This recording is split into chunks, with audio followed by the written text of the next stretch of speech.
अगर आपको पता चले कि Sensodyne K and Sharda University. SLS और पैराबेन गॉन, तो उसका करंट ऑन। What then? इसके पोटेशियम आयंस करें टूट का करंट गॉन, लाइव का करंट ऑन। जब हम पाकिस्तान के साथ एक सैन्य संघर्ष में थे, पाकिस्तान स्थित आतंकवादी हमलों को नष्ट करने की कार्रवाई के बाद से तब देश में एकता दिख रही थी। जैसे ही संघर्ष विराम का ऐलान हुआ, उसके फौरन बाद से राजनीति लौट आई, जैसे आईटी सेल्स तैयार बैठी थी। और एक ट्रेंड ये भी था कि एक तरफ आयरन लेडी थी, दूसरी तरफ सायरन मैन है, यानी इंदिरा गांधी से कंपैरिजन किया गया प्रधानमंत्री मोदी का। असदुद्दीन ओवैसी और उनकी पार्टी MIM को टीम बी कहा जाता था बीजेपी का। इस बार उन्होंने ये साबित कर दिया कि वो असली में टीम बी है, लेकिन इस बार उनका बी टीम भारत है। ओवैसी इसलिए इतना शाइन किए क्योंकि राहुल गांधी जो विपक्ष के नेता हैं, उन्होंने सरकार का समर्थन तो किया, पर जितना मुखर उन्हें होना था वो स्पेस उन्होंने खाली छोड़ दी। इंटरनेट की जनता को आप ये कहिए, वो तुरंत कहेंगे साहब ये सरकार के पक्ष में है, ये बिक गए हैं, ये हो गया है। क्यों? उनको लगता है कि जब तक आप वॉर मॉन्गरिंग की बात करते हो, इस बार तो बिल्कुल ऐसा लग रहा है जैसे बलोचिस्तान इंटरनेट पे ही बनेगा। पॉइंट ये है कि हमने मूड जो है पिछले 13 दिनों में ऐसा बना दिया था कि हम 4 टुकड़े कर देंगे, हम POK को लेने ही वाले हैं। अपेक्षा ही दुख की जननी होती है। अब मैं देख रहा हूं बॉयकॉट टर्की। ठीक है, टर्की ने जो किया है गलत किया है, हमने टर्की के खिलाफ डिप्लोमेटिक ऑफेंसिव जरूर करना चाहिए, पर जिस तरह से भाषा का प्रयोग हो रहा है, that is not going to help us in the future. देश में एक बड़े वर्ग को ये लग रहा है कि जिस टर्की में जाके हम GDP में योगदान करते हैं, अपनी बकेट लिस्ट में बनाते हैं, या जिस अजरबैजान में हम जाते हैं और इतना कंट्रीब्यूट करते हैं, अगर if they are not concern about India's geo strategic position, then why should we favour them? तो ठीक है, ये तो सिटीजंस का कॉल है, so let them express their anger. Sir, it's a free world. Saurabh भाई, आप आमिर खान को गाली दे रहे हैं क्योंकि उसने कोई पिक्चर वहां टर्की में की थी। अब ये हुआ था मुझे लगता है 7, 8, 10 साल पहले। आज आप उन्हें गाली दे रहे हैं। वो जो इश्यू है वो डाइवर्ट हो जाता है, पर ये इंटरनेट नेशनलिज्म से देश की फॉरेन पॉलिसी नहीं चल सकती। How do we make sense of Donald Trump के स्टेटमेंट? क्योंकि 4-5 दिन में 4-5 किस्म के स्टेटमेंट आ गए। Donald Trump is a very important player in the world, but यहाँ पे मुझे लगता है कि थोड़ा सा वो ही cross a little bit of Lakshman Rekha which he should not have. Donald Trump is irritated कि India is not giving credit to him, जैसा पाकिस्तान ने दिया for bringing about cease fire, क्योंकि उनके already 2 attempts for cease fire Gaza में ले ले या यूक्रेन में लेके, they are not working as he had promised. Problem Donald Trump का पर्सनालिटी में है। मैंने उनको INS थरूर नाम दिया था कि उसको डिप्लॉय करना चाहिए। INS Tharoor, Indian national spokesperson. Asaduddin Owaisi को, और मैं चाहता हूं कि असदुद्दीन ओवैसी जो ICBM हो, वो इंटरकॉन्टिनेंटल हमारा नैरेटिव जाके फैलाएं, because he is the perfect face. Where the software engineer meets the gifted content writer, the world comes together at Sharda University. नमस्कार, मेरा नाम सौरभ द्विवेदी है। ये ललन टॉप का वीकली पॉलिटिकल शो नाम नेता नगरी। देश की राष्ट्रीय सुरक्षा पिछले 3 हफ्तों से सबसे बड़ा विषय बना हुआ है। जब हम पाकिस्तान के साथ एक सैन्य संघर्ष में थे, पाकिस्तान स्थित आतंकवादी हमलों को नष्ट करने की कार्रवाई के बाद से तब देश में एकता दिख रही थी। लोगों को महाभारत का श्लोक याद आ रहा था, वयम पंचाधिशतकम, यानी आपस में झगड़े में हम में से कोई कौरव या पांडव हो सकता है, लेकिन बाहरियों के लिए हम 105 हैं, 100 कौरव 5 पांडव। यहाँ आप अपनी अपनी राजनीति की सहूलियत के हिसाब से अपने पक्ष और अपने कृष्ण चुन सकते हैं, लेकिन देश एक दिख रहा था। जैसे ही संघर्ष विराम का ऐलान हुआ, हालांकि सीज फायर शब्द इस्तेमाल नहीं किया गया, पॉज शब्द इस्तेमाल किया गया, और फौरी तौर पे बताया भी गया कि सीज फायर का तो पहले भी वायलेशन हो चुका है, इसलिए इस शब्द की ज़्यादा महत्ता फिलवक्त दिखती नहीं। उसके फौरन बाद से राजनीति लौट आई, जैसे आईटी सेल्स तैयार बैठी थी। विपक्ष ने हमला करते हुए कहा कि हर कोई इंदिरा नहीं होता, और बाकायदा कंटेंट पोस्ट किया जाने लगा। सत्ता पक्ष भी संभला और उन्होंने अपने ढंग से बताया कि POK का झगड़ा कितना पुराना है, पहले किस तरह के मौके थे, भारत ने किस तरह की रणनीतिक बढ़त हासिल की। दोनों तरफ की प्रेस कॉन्फ्रेंस के बीच भी एक किस्म का मुखामुखम, एक किस्म का संवाद और संघर्ष दिखा। इन सबसे इतर अंतर्राष्ट्रीय मीडिया क्या कह रहा था, एक्सपर्ट क्या कह रहे थे, इसके बिना पर अपनी अपनी थ्योरीज को पुख्ता करने की कोशिश की गई। मीम बनाने वालों को नए सिरे से रोजगार मिला, व्याख्याकारों को ज्यादा वक्त मिला, दर्शकों को राष्ट्रीय राजनीति से इतर सामरिक मुद्दों पर ज्यादा जानकारी मिली। लेकिन एक हफ्ते से राजनीति वापस लौट आई है, नए सिरे से बिहार में चुनाव की आहट लगने लगी है, यानी तमाम पॉज के बटन हैं जो फिर से प्ले मोड में आ गए हैं। तो हमें लगा कि नेता नगरी में एक बार फिर से ऑपरेशन सिंदूर के बाद की राजनीति के संदर्भ में देश की राजनीति पर चर्चा की जाए। चर्चा के लिए हमारे साथ कई विद्वान जुड़ रहे हैं। इस बातचीत को हम दो हिस्सों में रखेंगे। अमेरिका और वर्ल्ड पॉलिटिक्स को हम डिस्कस करेंगे दूसरे सेक्शन में, जिसके लिए यूनिवर्सिटी ऑफ डेलावेयर के प्रोफेसर डॉक्टर मुकद्दर खान, इंडो पैसिफिक इंस्टीट्यूट के चेयर प्रोफेसर चिंतामणि महापात्रा और वॉशिंगटन डीसी से इंडिया टुडे के संवाददाता रोहित शर्मा जुड़ेंगे। ये दूसरा हिस्सा होगा। पहले हिस्से में हम बात करेंगे देश की राजनीति, अलग अलग नेताओं के रुख, भारतीय सेना पर की गई टिप्पणियों और उसके आफ्टरमैथ की। और इस पर बातचीत के लिए हमारे साथ जुड़ रहे हैं कई वरिष्ठ पत्रकार। एक एक करके आपका परिचय करवाते हैं। स्टूडियो में बाईं तरफ मौजूद हैं तीन ताल जैसे देश के सबसे मशहूर पॉडकास्ट के ताऊ कमलेश किशोर सिंह जी, बहुत बहुत स्वागत है आपका। दाईं तरफ मौजूद हैं नौजवान खेल प्रशासक और वरिष्ठ राजनीतिक पत्रकार हिमांशु मिश्र जी। हिमांशु जी, आपका भी बहुत बहुत स्वागत है। बहुत बहुत धन्यवाद सौरभ जी। स्क्रीन पर जूम से जुड़ रहे हैं हिमांशु के जेपी नड्डा के बाद दूसरे नंबर के सबसे अच्छे दोस्त राजदीप सरदेसाई। नमस्कार नमस्कार। मैं किसी मैं हिमांशु की तरह कोई खेल संस्था का प्रेसिडेंट नहीं हूं। मैं राजनीति पर फोकस करता हूं, वो अलग अलग खेल पर फोकस करते हैं।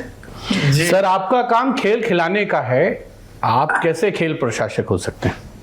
मैं शतरंज खेलता हूं मेरे दोस्त, कॉर्फबॉल नहीं। अच्छा है सर। मैं शतरंज का खिलाड़ी हूं। नहीं, अच्छी चीज है सर, खेल राजनीतिक शतरंज। हाँ हाँ, अच्छा है सर, इसके तो आप पुराने एक्सपर्ट हैं। हाँ, पर क्या है कि मैं केवल पॉन हूं, आप किंग या क्वीन या बिशप हैं। नहीं, मैं तो एक छोटा सा शतरंज का प्यादा हूं सर। खैर, मुझे नहीं पता सौरभ जी ने क्यों मेरे को ये कहा कि नड्डा जी के बाद मेरे सबसे प्रिय भाजपा कवर करते हैं। भाजपा के अध्यक्ष नड्डा जी हैं, तो नड्डा जी से तात्पर्य भाजपा के सारे नेताओं से है, और उसके बाद राजदीप जी है। बाकी समझदारों को इशारा काफी है। बाकी आप लोग, मुकेश ने कभी कहा था पौन करे शोर। इस देश में पौन ही शोर करते हैं, राजा मंत्री सब चुप हैं जी। बाकी आप लोगों का ये मामा फूफा हो गया हो तो हम थोड़ा आगे बढ़ाएं बात। बिल्कुल बिल्कुल सर, प्लीज। इसके अलावा हमारे साथ जुड़ रहे हैं हैदराबाद से वरिष्ठ पत्रकार टीएस सुधीर जी। सुधीर साहब, आपका भी बहुत बहुत स्वागत है। नमस्ते, प्रणाम। नमस्कार, वणक्कम। वणक्कम सर। हमारे साथ जुड़ रहे हैं आदेश रावल जी। आदेश जी, आपका भी बहुत बहुत स्वागत है। चलिए, अब स्वागत समारोह संपन्न हुआ। आप सभी मेहमानों के पास मैं एक स्पेसिफिक क्वेरी के साथ ओपनिंग रिमार्क के लिए आऊंगा। सबसे पहले आज क्रम का उलटफेर करते हुए मैं रुक कर रहा हूं कमलेश किशोर सिंह का। लगातार हम ट्विटर पर आपकी टिप्पणियां देख रहे हैं, तीन ताल में भी आई एम श्योर इसी विषय पर पिछले 2 हफ्ते से बात हुई होगी। कैसे समझा जाए? कम्युनिकेशन के स्टूडेंट के तौर पे बहुत कुछ था, सिंबोलिज्म था, एग्रेशन था, मीम वॉर था, मिस इन्फॉर्मेशन थी, हड़बड़ी थी, प्रोपेगेंडा था, रियल फैक्ट्स थे, भारत की मिलिट्री माइट थी, so much to analyse. Kamlesh ji, ऐसी लड़ाई हमने ही नहीं, दुनिया के ज्यादातर हिस्सों ने नहीं देखी थी आज तक। हमारी जो पिछली लड़ाई हुई थी, लड़ाई टाइप की, वो कारगिल था। उस समय टीवी चैनल नहीं थे, 1-2 थे, और इंटरनेट नहीं था। इंटरनेट बहुत सरकारी चीज होती थी जी। सोशल मीडिया तो था ही नहीं। तो जो जिसको कहते हैं ना कि एक तो फ्रंट पे वॉर लड़ा जाता है, ये मल्टीपल फ्रंट्स पे लड़ा जा रहा था। उसमें एक नैरेटिव वॉर था जो कि भारत पहले दिन हारता हुआ नजर आ रहा था। अब 2-3 दिन के पश्चात ये लगता है कि भारत की स्थिति जो है वो बेहतर है पहले से। जंग में जैसा इन्होंने किया, उससे एक बड़ी जंग जो है वो इंफॉर्मेशन की छिड़ गई, और जिसमें मिस इन्फॉर्मेशन हथियार बना। हम सब उसके गवाह रहे हैं। हमने ये देखा कि कुछ भी वेरीफाई करने का टाइम नहीं है, ऐसा कह के भी सबने जो भी सामने आया उसको फॉरवर्ड कर दिया। तो व्यक्तियों ने भी किया, संस्थाओं ने भी किया, और चूंकि ये पहली बार था तो पहली बार वाला सबको माफ होना चाहिए। ऐसा कुछ हमने पहले कभी देखा नहीं था। और बाकी जो सिंबोलिज्म है, इस पे तो बहुत सारी बात हो चुकी है, हर तरफ से लोगों ने कह दिया है जी। युद्ध में कोई हारता जीतता नहीं है, आज के ज़माने में खास करके यही होता है कि आप एक दूसरे पे कितना डैमेज कर सकते हैं। तो उस पैमाने पर सभी कह रहे हैं, पूरी दुनिया मानती है अब कि डैमेज हमने ज़्यादा किया है, उन्होंने कम किया है। और पॉलिटिकल सर्कल में सीज फायर का ऐलान होते ही जिस तरह की खलबलियां और जिस तरह का IT वॉर शुरू हुआ, वो देखिए यही तो है कि युद्ध, इसलिए बहुत सारे लोग कहते हैं कि युद्ध तो चलते रहना चाहिए, रुका क्यों?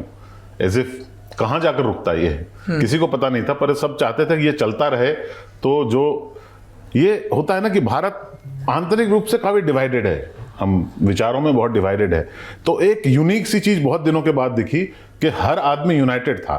तो वो जो प्यारा सा पल था ना, उसको हम चाहते थे कि कितना लंबा खिंच जाए, ऐसा ही रहे, जिसमें आप बयान को सुन के अगर आपको पता ना हो बोला किसने है, तो असदुद्दीन ओवैसी का बयान है कि संबित पात्रा का बयान है, मतलब इतनी एकरूपता, इतनी शक्ति। ये बहुत खूबसूरत क्षण थे जो कि अब नहीं है, और हम वापस वहीं चले गए हैं जहां से शुरू किया था।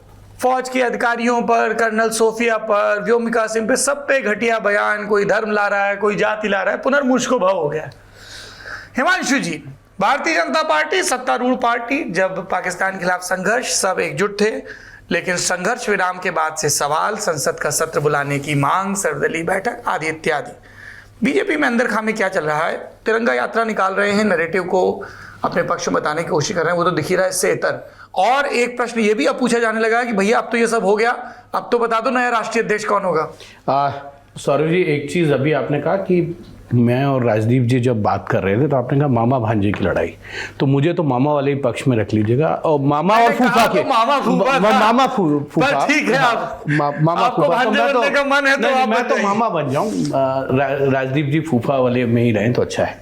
दूसरा, बहरहाल क्योंकि आपने मुझसे पूछा बीजेपी तिरंगा यात्रा निकाल रही है, तो बीजेपी जो है वो तिरंगा यात्रा अपने बैनर के तले, यानी बीजेपी की छत के उसमें नहीं है, बीजेपी पीछे से मैनेजमेंट कर रही है पूरी तिरंगा यात्रा को, और उसमें अगर आप देखेंगे हर डिस्ट्रिक्ट तक लेके जा रही है, क्योंकि जो नरेटिव होना चाहिए था, जो बीजेपी को लगता है कि उसके पक्ष में जाना चाहिए, वो शायद नहीं गया, और इसीलिए एक परसेप्शन की लड़ाई है। जैसा अभी कमलेश जी ने भी बताया कि सब कुछ ठीक था, सब एक स्वर में थे, अब वो समय आ गया है जिसमें ये कह सकते हैं कि सबकी अपनी अपनी डपली होगी, अपना अपना राग होगा, और सब अपने अपनी कोशिश लगे हुए हैं कि हर व्यक्ति उनकी गीत गायन को सुने और उनके साथ आए। उसमें बीजेपी भी है और कांग्रेस भी है, क्योंकि कांग्रेस भी जय हिंद यात्रा निकालने वाली है, इस तरीके की खबरें आ रही है।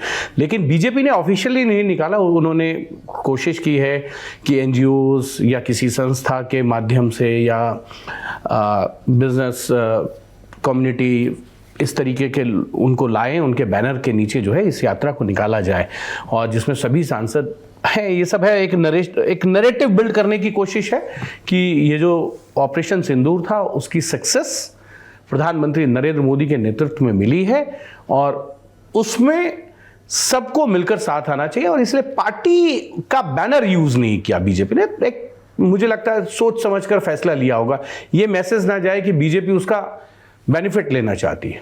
राजदीप सरदेसाई जी, योर ओपनिंग रिमार्क सर। देखिए, पहले तो मैं ये कहूं कि हर पार्टी आप देखेंगे कि इस युद्ध, अगर आप उसे युद्ध कहें, उसके बाद अब देख रही है कि राजनीतिक नुकसान और फायदा किस तरह से होगा। और 2019 में बालाकोट में जो हुआ, और जिस तरह से पुलवामा और बालाकोट के बाद बीजेपी और मोदी जी को एक लहर का फायदा मिला जब आम चुनाव हुए, उसके बाद विपक्ष जो है वो थोड़ा सहमा हुआ है। वो जान गया है कि अगर हम ज्यादा सवाल पूछे तो हमें उसका नुकसान हो सकता है। आपको याद होगा कि बालाकोट के बाद दिग्विजय सिंह अन्य नेताओं ने पूछा, प्रमाण दीजिए, हमें प्रमाण दीजिए कि आपने क्या किया। उसका कहीं ना कहीं नुकसान हुआ, क्यों मोदी जी चुनाव में गए और कहा कि ये लोग जो है ये सब एक तरह से देश विरोधी हैं, हमने तो घर में घुसकर मारा। अब इस बार क्योंकि सैटेलाइट इमेजेस बड़े क्लियर है, आप प्रमाण तो नहीं पूछ सकते, तो विपक्ष थोड़ा सहमा हुआ है। लेकिन ट्रंप ने जिस तरह से सीज फायर का ऐलान किया, उसके बाद विपक्ष को लगता है कम से कम हम अब नरेंद्र मोदी जी को सवाल पूछ सकते हैं कि ये सीज फायर अचानक क्यों हो गया, और वो भी अमेरिका के डायरेक्शन में। लेकिन ज्यादातर मैं कहूंगा विपक्ष जान गया है इससे उनको ज्यादा फायदा नहीं मिलेगा। अब रही बीजेपी की बात, बीजेपी जरूर, ये तिरंगा यात्रा क्या है, ये तो राजनीति है।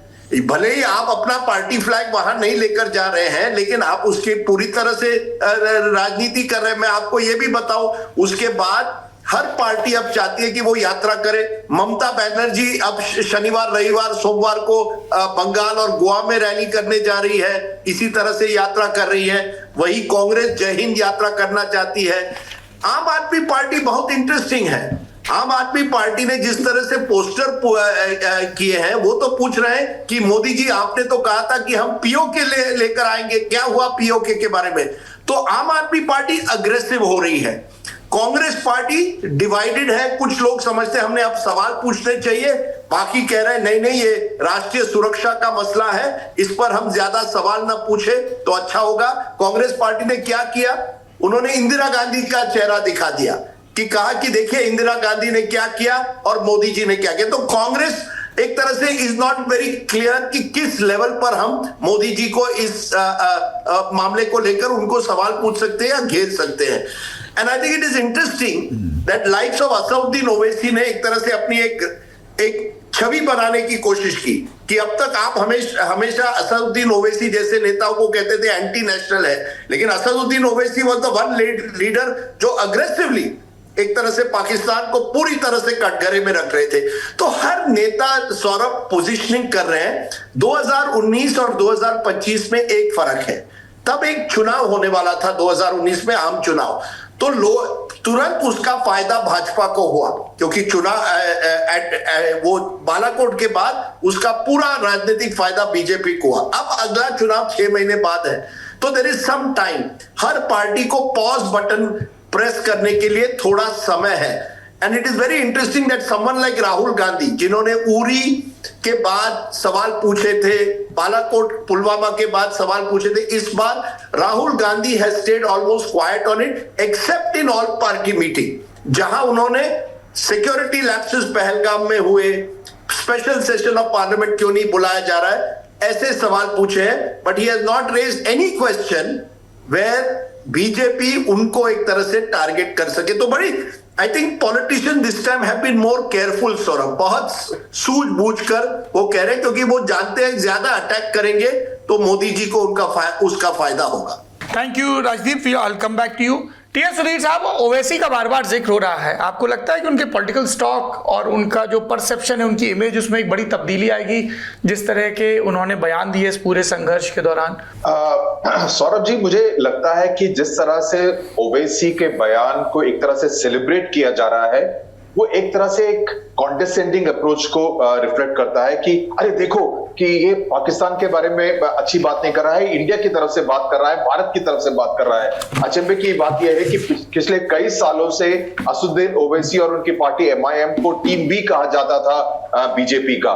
इस बार उन्होंने ये साबित कर दिया कि वो असली में टीम बी है, लेकिन इस बार ही उनका बी टीम भारत है। तो इसको लेकर असदुद्दीन ओवैसी को हीरो बताया जा रहा है। इट्स ऑलमोस्ट लाइक जैसे हमको स्कूल में और कॉलेज लिविंग टाइम पे एक गुड कैरेक्टर का एक सर्टिफिकेट दिया जाता है, तो असदुद्दीन ओवैसी को एक गुड कैरेक्टर का एक सर्टिफिकेट हैंड ओवर किया जा रहा है कि अच्छा बच्चे, तुमने अच्छा किया, अच्छी बातें बोली, भारत का साथ दिया। This I find very problematic because ये एक तरह से it kind of reflects तो एक मानसिकता है the othering of the Muslim community, उसको actually reinforce करता है कि हमने उम्मीद की थी कि आप शायद पाकिस्तान का समर्थन देंगे, लेकिन देखो आप भारत का समर्थन दे रहे हैं। तो ये एक तरह से प्रॉब्लमेटिक मुझे नजर आता है। जिस तरह से असदुद्दीन ओवैसी, जिन्होंने बिल्कुल सही बात की, and I don't think having known him for 30 years कि इससे मुझे किसी तरह का आश्चर्य हुआ, लेकिन असदुद्दीन ओवैसी के इन बयानों से एक फायदा जरूर हुआ कि मुस्लिम कम्युनिटी को डिमोनाइज नहीं किया गया। नहीं तो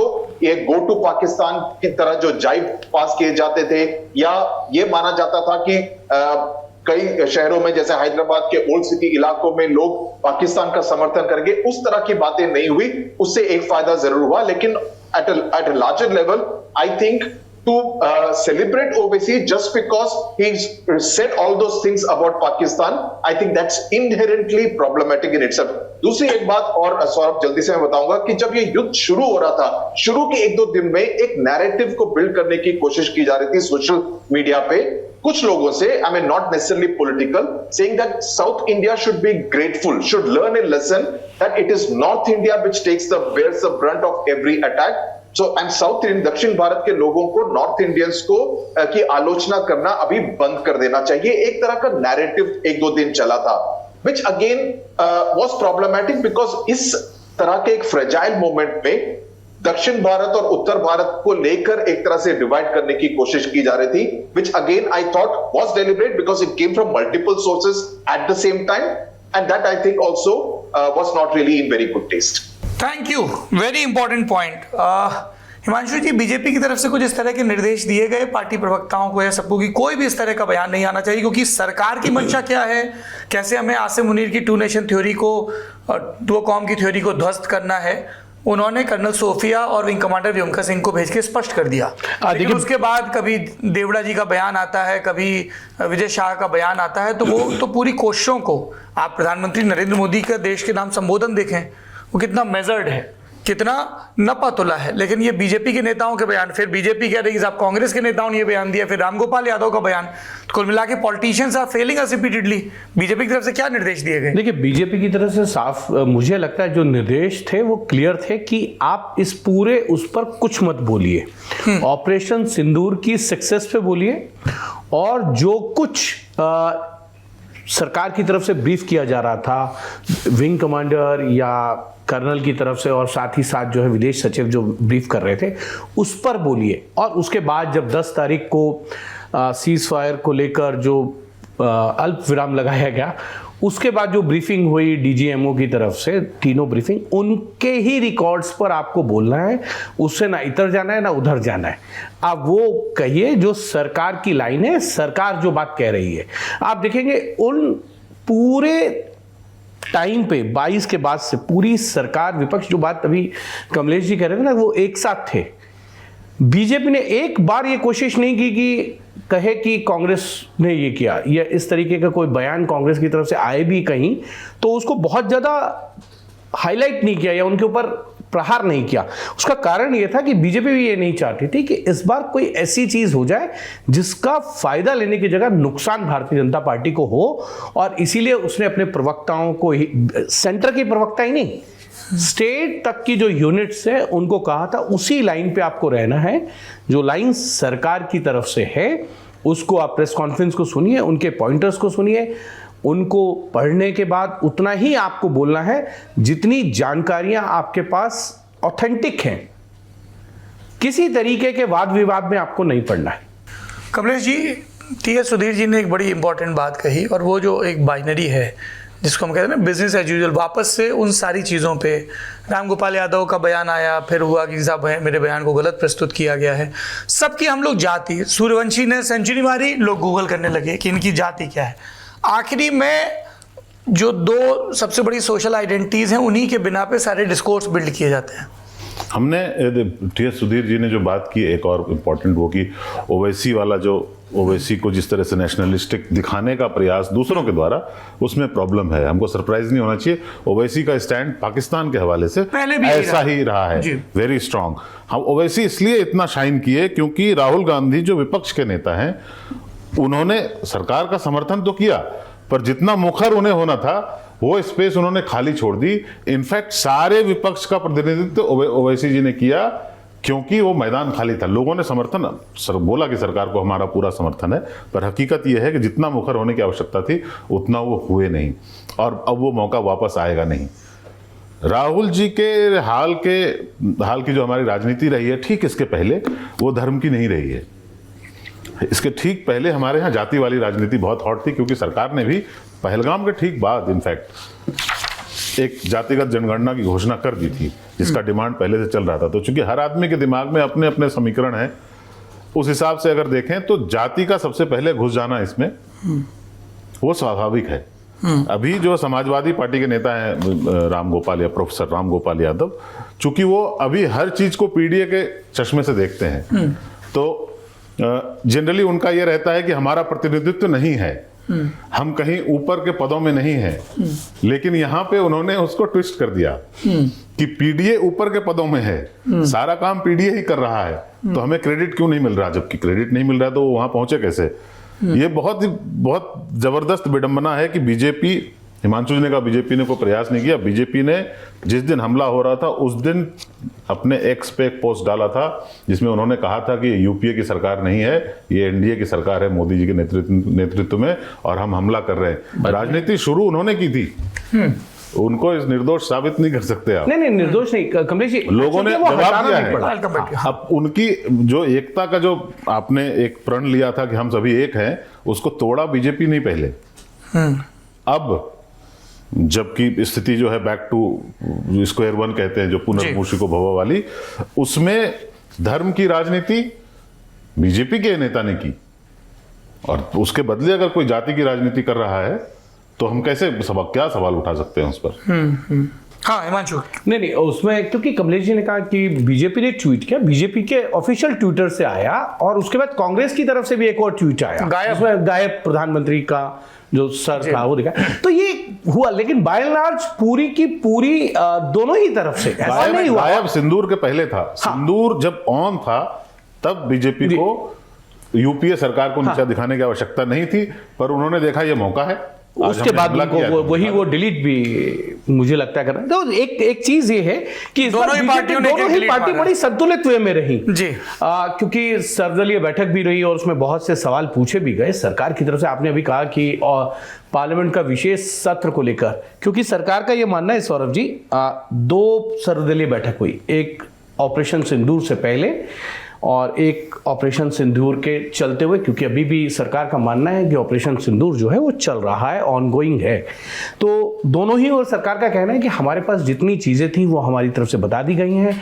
प्रधानमंत्री नरेंद्र मोदी ने 2 बार एड्रेस किया, और साथ ही साथ सरकार की तरफ से भी जो प्रेस कॉन्फ्रेंस हुई है उसमें सारी डिटेलिंग जो है वो देश के सामने रख दी गई है। तो इसलिए पार्लियामेंट के सेशन की, स्पेशल सेशन की जो है वो ज़रूरत नहीं है। ऐसे में मॉनसून सेशन जब होगा उसमें जिस नियम पे सरकार विपक्ष चाहेगा उस पर चर्चा हो जाएगी। ये खैर कहने वाली बात होती है किस नियम पे हो या ना हो, क्योंकि वो पीछे से फिर बैक चैनल बातचीत होती है और क्या होगा नहीं होगा वो खैर भविष्य की बात है। लेकिन अभी सरकार जो है वो स्पेशल सेशन के लिए तैयार नहीं है, क्योंकि उनकी तरफ से आर्ग्यू ये है कि हमने 2 जो है सर्वदलीय बैठक बुला भी ली है, उसमें जो तमाम चीज़ें सरकार की तरफ से ब्रीफ करनी थी वो की गई है, और कुछ जो ऐसी चीज़ें थी जिसको ब्रीफ नहीं किया जा सकता उसको नहीं किया गया। लेकिन अब जो पूरे ऑपरेशन से जुड़ी सारी जानकारियां हैं वो प्रधानमंत्री ने अपने राष्ट्र के नाम जो संबोधन किया, और दूसरे दिन जो आदमपुर जाके उन्होंने एयरफोर्स के जो पायलट्स हैं उनको बधाई दी और उनके साथ साझा की सारी चीज़ें, उसमें उन्होंने उनको भी संबोधित करते हुए कहते तो सरकार लबोलबाब विशेष सत्र की तरफ नहीं है। हाँ इतना जरूर है कि अभी क्योंकि कमलेश जी ने बताया कि शुरुआत भारतीय जनता पार्टी ने की है, तो मुझे लगता है कि अब दोनों ही तरफ से सवालों के सिलसिले रोज हो रही हैं अभी भी हिमाचल तो दोनों तरफ से हाँ वही मैं कह रहा हूँ, हमारे पॉलिटिशियंस आर कंटीन्यूअसली वो कैसे वो राजनीति करें और इतने दिन साथ कैसे रह सकते हैं? प्रोफेशन है उनका, प्रोफेशन है, वो एक्सीलेंस लाना ही पड़ेगा उसमें। अच्छा ये बताइए हिमांशु जी कि ये तो बीजेपी की लाइन हो गई, आपका तो सरकार के लोगों के साथ भी उठना बैठना है। कई हलकों में ये बात कही जा रही है कि भारत ने जिन 9 आतंकवादी ठिकानों पर हमला किया वो ऐसा नहीं है कि पहलगाम के 22 अप्रैल के आतंकी हमले के बाद तय किए गए। एक लंबे समय से डॉजियर तैयार हो रहे थे, इंटेल कलेक्ट हो रही थी, और सिर्फ 9 या 22 नहीं है, ठीक ठाक संख्या है इस तरह के बेसिस की जो हमारे रडार पर हैं। ये बात कितनी सही है? बिल्कुल सौरभ जी, जो जानकारी हम तक आई है उसके अनुसार एक चीज है कि 35 ऐसे ठिकाने थे आतंकियों के जिनको चिन्हित किया गया था पिछले 3 सालों के अंदर।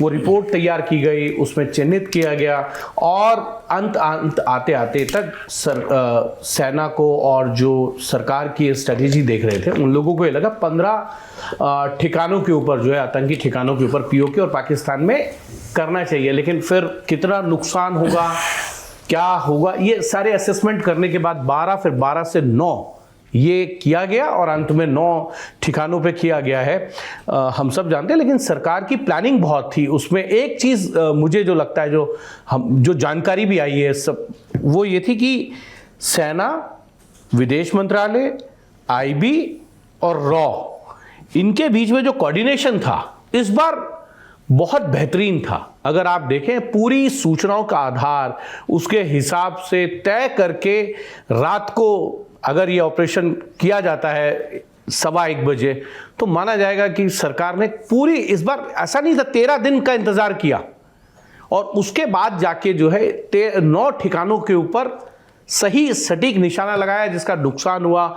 जो इंफॉर्मेशन आई है आपके पास, सबके पास है, हमारे पास भी है, कि 5 बड़े आतंकी मारे गए। वो सरकार को लगता है एक बड़ी अचीवमेंट सरकार की रही, क्योंकि वो जो 5 आतंकी थे उनका देश के कहीं ना कहीं जब भी आतंकी हमले हुए उनमें उनकी जो भूमिका है वो हमेशा सामने आई है, ऑन डॉक्यूमेंट्स है। तो इसीलिए मुझे लगता है सरकार ने बहुत अच्छी एक जो 3 साल का उनका मेहनत था पाकिस्तान के अंदर आतंकी ठिकानों को लेकर, वो सक्सेस हुआ है। लेकिन अच्छा रहता है अगर 35 पे करते तो और अच्छा रहता जी। अच्छा, एक चीज बताइए, और ये मैं आप चारों 5 लोगों से, जितने भी लोग मौजूद हैं, राहुल नरोना जी भी हमारे साथ जुड़े हैं, इंडिया टुडे के साथी हैं भोपाल से। भोपाल वापस से खबरों में है क्योंकि वहां के नेता बैक टू बैक बयान दे रहे हैं। ये एक नैरेटिव चलाया जा रहा है कि साहब यही मौका था। हर बार ये चलता है कि सेना तो जंग जीत जाती है, हम बातचीत की मेज पर हार जाते हैं। 48, 65, 71, 99 और अब ये। पर जो जानकार है वो कहते हैं कि भारत का तो शुरू से ही घोषित लक्ष्य था कि भाई एक टेररिस्ट अटैक हुआ है, हमको टेररिस्ट पैट नेस्तनाबूद करने। ऐसा नहीं कि इंडिया 10 साल से तैयारी कर रहा था कि जैसे ऐसा मौका मिलेगा हम पीओके को कब्जा लेंगे। कई जगह ये भी बात है कि साहब पीओके का एक हिस्सा अक्साई चीन तो चीन के पास भी है, तो क्या हम फिलहाल चीन से जंग के लिए आर्थिक रूप से और सामरिक रूप से तैयार हैं? इस तरह के सवाल पूछे जा रहे हैं, खूब नैरेटिव चल रहा है। और बीजेपी अपने बहुत रोबस्ट सिस्टम के बावजूद इस नैरेटिव वॉर में पिछड़ती भी नजर आ रही थी। संघर्ष विराम का ऐलान हुआ, उसके बाद इंटरनेट पर अरे साहब बड़ी निराशा, बड़ा दुख, बस जीतने ही वाले थे। इसको आप लोग किस तरह से देखते हैं? कमलेश जी आप, फिर राजदीप जी के पास चलेंगे और टी.एस. सुधीर जी और राहुल जी के पास भी उसके बाद आएंगे। हालांकि ये बात है कि सरकार ने जो तय किए थे, जो लक्ष्य हैं हमारे, वो पूरे कर लिए। तो ये बिल्कुल लॉजिकल है कि हमारा काम पूरा हो चुका है। जो हमने गोल्स निर्धारित किए थे अपने लिए वो पूरा हो चुका है, तो फिर हम क्या करें उसके बाद लड़ाई करके? उसके बाद तो लड़ाई पाकिस्तान ने की, उसको एस्केलेट किया, तो फिर हमें उनको कुछ पस्त करना पड़ा और सीज फायर या जो भी है अंडरस्टैंडिंग अग्रीमेंट हो गया। पॉइंट ये है कि हमने मूड जो है पिछले 13 दिनों में ऐसा बना दिया था कि हम 4 टुकड़े कर देंगे, हम पीओके को लेने ही वाले हैं। तो लोगों को अभी ये लग रहा है कि 2-4 बाम और 2-4 हाथ और लबे बाम रह गया वाली बात थी। तो आप 24 घंटे 48 घंटे और कर लेते। जनता को शायद हमने प्रिपेयर जिस तरह से करना था, हालांकि ऐसे मौकों पे लोगों में जज्बा लाने के लिए, थोड़ा जिंगोइज्म लाने के लिए बड़ा यूजफुल टूल होता है। तो आप चाहते हो कि मूड ऐसा बना रहे, डाउन ना हो, बिकॉज आपके 26 लोग मारे गए हैं और दिन बीतते जा रहे हैं। लोग पूछ रहे हैं कि कहाँ गई आपकी छाती, क्यों नहीं बदला ले रहे। हमने शायद एक्सपेक्टेशन के लेवल को बहुत बढ़ा दिया था, और फिर जैसा होता है कि जो है अपेक्षा ही दुख की जननी होती है, तो एक्सपेक्टेशन इतना हाई था। अब हमको समझाना पड़ रहा है कि भाई एग्जैक्टली ये बताओ कि हम लड़ते रहते तो क्या अचीव करते। पर वो समझने के लिए तैयार नहीं है। आपने जिस तरह से फौज खड़ी कर दी है देश भर में, कि आपने देखा भी होगा कि इस बार सोशल मीडिया पे ऐसा कहा जाता है और लोग मानते हैं कि हम बहुत अकेले पड़ गए थे। भारत अकेला पड़ गया था, उसका कारण था कि दुनिया का एक भी ऐसा इन्फ्लुएंशियल एनालिस्ट या एक्सपर्ट नहीं बचा है जिसको हमने गालियां न दी हैं भर भर के। कभी उन्होंने कभी गलती से भी एक अनफ्लैटरिंग शब्द भारत के लिए कह दिया तो हमने फौज उनके पीछे, मतलब मैं ये नहीं कहता हूं किसी ने भेजी होगी, पर हमारी एक फौज है जो उनके पीछे पड़ जाती है। और ऐसा कोई भी आदमी नहीं है जिसको हमने गालियां ना दी हों। वो सब एक पूरे दुनिया में सोशल मीडिया पे लोगों में ये एक अनवायड हैं, भरे हुए हैं लोग, यार इस देश के लोग फॉलोअरशिप तो बहुत देते हैं पर गालियां भी बहुत देते हैं। और इस फौज ने हमारा, अभी पता चला वो नुकसान क्या होता है, क्योंकि वो आपसे इमोशनल तौर पे थोड़े से दूर हो गए हैं, क्योंकि आपने उनको साल में कभी परेशान किया है, या पिछले साल किया होगा, या पिछले के पिछले साल किया होगा। पर लोगों, भारत के ट्रोल्स की इमेज जो है, भारत के ट्रोल्स ने भारत की इमेज उनकी नजरों में गिरा दी है। तो जब पाकिस्तान और भारत के बीच में एक नैरेटिव वॉर था तो वो सारे उस तरफ लीन कर रहे थे, क्योंकि कोई खुलकर भारत की प्रशंसा नहीं कर रहा था, क्योंकि जिन्होंने मुझे जस्ट 6 महीने पहले पानी पिला दिया था, मैं उसकी प्रशंसा क्यों ही करूं। इसलिए 4 दिन लगे स्थिति को सामान्य बनाने में और उनको भी हकीकत को स्वीकार करने में। पर ये जो एक इंटरनेट नेशनलिज्म है, हम सब राष्ट्रभक्त हैं, सब देशभक्त हैं और किसी से हमें इसके लिए सर्टिफिकेट भी नहीं चाहिए। अब आज की तारीख में अगर हम यहाँ पे खड़े होके एक जिम्मेदार मीडिया के तौर पे ये कहें कि संघर्ष विराम का फैसला जो सरकार ने लिया वो देश हित का फैसला है ना। हम एक फ्लरिशिंग इकॉनमी है, हम दुनिया की 4थे नंबर की 3रे नंबर की इकॉनमी उस होड़ में है, हम compete कर रहे हैं, हम ट्रेड वॉर को लेके बात कर रहे हैं, चीन के साथ कैसा हो, अमेरिका के साथ कैसा हो, मिलिट्री माइट हमने अपना दिखा दिया, तो ये हमारे लिए बहुत अच्छा सॉल्यूशन था। इंटरनेट की जनता को आप ये कहिए, वो तुरंत कहेंगे साहब ये सरकार के पक्ष में है, ये बिक गए हैं, ये हो गया है। क्यों उनको लगता है कि जब तक आप वॉर मॉन्गरिंग की बात करते हो, इस बार तो बिल्कुल ऐसा लग रहा है जैसे बलोचिस्तान इंटरनेट पे ही बनेगा सबसे पहले। एक और चीज है सौरभ जी, जो बात अभी कमलेश जी कह रहे थे बड़ी इंटरेस्टिंग है कि पूरी ट्रोलिंग जो है वो हमारे पीछे पड़ गई, वर्ल्ड की नहीं, इवन भारतीय जनता पार्टी के जो सपोर्टर हैं। जब ये फैसला हुआ तो आप अगर देखेंगे तो वो सारे ट्रोल सिस्टम जो है भारतीय जनता पार्टी के पीछे पड़ गए, सरकार के पीछे पड़ गए। नेचुरल था, लेकिन भारतीय जनता पार्टी के भी पीछे पड़ गए। भाई अमेरिका कैसे अनाउंस कर सकता है आपके सीज फायर को, और इतनी जल्दी कैसे हो सकता है? अब सरकार की भी एक नहीं, वो एक दुरुस्त ऑब्जेक्शन है। देखिए वो एक वो दुरुस्त ऑब्जेक्शन है, किसी दूसरे देश का राष्ट्राध्यक्ष हमारे बारे में फैसला दे और लगातार, वो ठीक है, एक सरकार अपने पक्ष में कह सकती है कि यार डोनाल्ड ट्रंप तो पहले भी इमरान खान के बगल में खड़े होकर कहते थे मैं कश्मीर मध्यस्थता करूंगा, फिर जब 370 निष्प्रभावी हुआ तब भी कुछ नहीं बोले। ये ठीक है कि ट्रंप का अपना एक रवैया है, लेकिन दुनिया में मैसेजिंग तो जाती है ना सर, पहले कौन अनाउंस कर। मैं वही कह रहा हूं कि इसी चीज के पीछे सरकार और भारतीय जनता पार्टी के पीछे वो इन्फ्लुएंसर, वो ट्रोलर भी पड़ गए जो कभी उनके पक्षधर हैं। अब जब नैरेटिव सेट हो गया तो धीरे धीरे धीरे वही हैं जहां होने चाहिए थे, लेकिन एक सर्टेन टाइम पे सरकार के खिलाफ या पार्टी के खिलाफ भी उन्होंने अपने ट्वीट या जो भी चीजें वो रील्स या जो जिस माध्यम से कम्युनिकेट करने का उनका तरीका है उससे वो करते हैं, उन्होंने उस माध्यम से कहा। बहुत से ऐसे लोग हैं जो 13 दिन तक ये कहते रहे कि आपने क्यों नहीं अभी तक कुछ किया, सवाल पूछते रहे। ये भी एक है, लेकिन सरकार की समस्या है ना कि सरकार क्या पीओके लेना चाहती थी? आप पीओके लेके क्या हासिल कर लेते, जो बात आप अभी कह रहे थे जी। इंटरनेट पे बीजेपी के समर्थकों का दुख यही है कि आपने काम पूरा नहीं किया। नहीं, वो तय नहीं था। अगर वो कोई असाइनमेंट, कोई अचीवमेंट है, आपने असाइनमेंट लिया, आपने कहा असाइनमेंट पूरा हो गया था, अचीवमेंट क्या थी? अचीवमेंट ये थी टेररिस्ट को मारना या टेररिस्ट के जो ठिकाने हैं उनको डिस्ट्रॉय करना, वो किया। आप 2 चीज देखिए कमलेश सर, आपने अभी कहा 2 ऐसे घटनाएं हुई, सर्जिकल स्ट्राइक हुई और एयर स्ट्राइक हुई। दोनों के बाद पाकिस्तान ने किसी भी तरीके की कोई जवाबी कार्रवाई नहीं की। इससे भारत के जो लोग हैं उनकी भावनाएं जो है इतनी बढ़ गई, उनकी एक कहें कि अपेक्षाएं इतनी बढ़ गई बालाकोट के बाद कि अब जो होगा वो युद्ध स्तर पर ही होगा। यानी पाकिस्तान को आप खत्म कर देंगे या पीओके ले के आएंगे, क्योंकि पाकिस्तान ने दोनों बार आप जवाबी कार्रवाई नहीं की थी। इस बार जो आपने किया वो बालाकोट के बाद उन्होंने की थी, थोड़ी मतलब बहुत ज्यादा नहीं, लेकिन जो इस बार पाकिस्तान ने किया उसके बाद आपने दोबारा किया। भारत ने तो यही कहा कि हमने तो आतंकी ठिकानों के ऊपर ही जो है वो अटैक किया, हमारा वहां की आवाम के खिलाफ या वहां की सरकार के खिलाफ या सैन्य कार्रवाई नहीं थी। जब पाकिस्तान ने किया उसका जवाब दिया। तो भारत के जो लोग हैं उन्होंने उन दोनों चीजों के बाद देखा कि इतना बड़ा रिटेलिएशन जो है वो पाकिस्तान की तरफ से नहीं हुआ था। इस बार भारत जो है कुछ ऐसा कर देगा जो 1971 में नहीं हुआ या करगिल के बाद नहीं हुआ। देखिए, इंटरनेट का मॉब कहीं का हो, इंटरनेट का हो या जमीन का हो, मॉब का अपना माथा नहीं होता और वो कभी भी पलट सकता है, और वही हुआ है इसका। रोम वाला मामला है जी। राजदीप जी, नहीं देखिए, मैं इन दोनों को सुन रहा हूं, कुछ हद तक मैं कमलेश जी से जरूर सहमत हूं कि ये इंटरनेट नेशनलिज्म जो है ये इस बार सरकार और मुझे लगता है देश को भी नुकसान पहुंचाता है। और केवल इंटरनेट नहीं, टीवी नेशनलिज्म, आप टीवी की बात कीजिए। 8 तारीख को आपने हेडलाइन देखे होंगे, एक चैनल तो कह रहा था हमारी फौज इस्लामाबाद पहुंच गई है, दूसरा कह रहा था मिलिट्री कू हो गई है, तीसरा कह रहा था कराची पोर्ट बॉम्ब हुआ है, चौथा कह रहा था लाहौर पे हमला हो गया है। तो जब आप लोगों को इस तरह की खबरें दिखाते हैं और फिर अचानक सीज फायर होती है, तो जरूर कहीं ना कहीं लोगों में एक निराशा होती है, खास करके आपके समर्थकों में जो चाहते हैं पूरी तरह से पाकिस्तान को आप ध्वस्त कर रहे हैं। वो कहते हैं यार आप तो कल तक कह रहे थे कि हम इस्लामाबाद पहुंच गए हैं और अब आप सीज फायर कर रहे हैं। तो ये इंटरनेट ही नहीं, ये टीवी पर भी हुआ ना। 8 की रात को आपने हेडलाइन देखे होंगे सौरभ जी।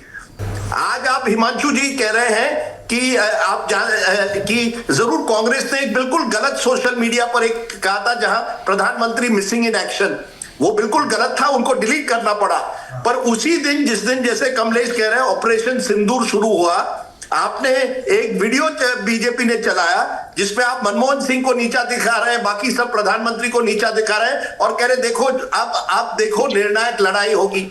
अगर आप इस तरह से बयानबाजी करेंगे या इस तरह के वीडियोस लोगों के सामने रखेंगे कि हम मुंह तोड़ जवाब दे रहे हैं, तो फिर लोगों की एक्सपेक्टेशन बढ़ती है। फिर जब सीज फायर एक अमेरिकी प्रेसिडेंट ट्विटर पर अनाउंस करता है तो निराशा होती है। अब आप सोचिए ब्रह्मा चेलानी प्रोफेसर जो है स्ट्रेटेजिक अफेयर्स के, जिसको एक समझा जाता है always for a tough policy against Pakistan, और एक तरह से मोदी समर्थक भी उनको कहा जाता है कुछ लोगों का, जहां तक मैं तो नहीं समझता, I think he is a good analyst. वो कहते हैं कि हमने we have now snatch defeat from the jaws of victory. अब ये विक्ट्री डिफीट हर चीज को, ये कोई क्रिकेट मैच नहीं है, this was a strategic operation well thought out, और सरकार को क्रेडिट मिलना चाहिए कि they had targeted these terror basis. लेकिन जिस तरह का माहौल बनाया गया, आपने उसको हार जीत की क्रिकेट मैच बना दी, and that is why there was निराशा। ये actually the achievements of our soul, जो हमारे असली अचीवमेंट्स हमारे आर्मी लोगों के, आर्म फोर्सेस के हैं, वो लोगों तक नहीं पहुंचे, दुनिया तक नहीं पहुंची है, क्योंकि ये internet army, troll army, TV nationalism ने जिस तरह का एक माहौल बनाया डिसइंफॉर्मेशन कैंपेन का, लोगों को ये नहीं मालूम कि सच क्या है और गलत क्या है। And I think that is the problem Saurabh. आप केवल इसे limit, and this has been allowed to be created by government. अगर आप ऐसे लोगों को फॉलो करेंगे जो अनाप शनाप बातें करेंगे, रोज गाली गलौज करेंगे, तो आपके दोस्त भी एक दिन आपके दुश्मन बन जाएंगे।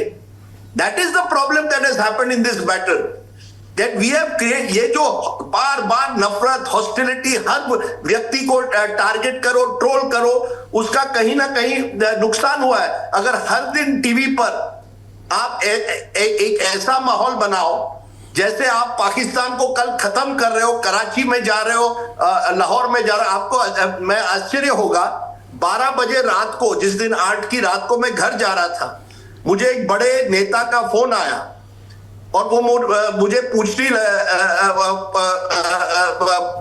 पूछ रहे हैं कि क्या ये सच है कि हमने कराची टेक ओवर किया है। तो मैंने कहा कहां से आपको मिला? नहीं सब सोशल मीडिया और टीवी पर भी दिखाया जा रहा है।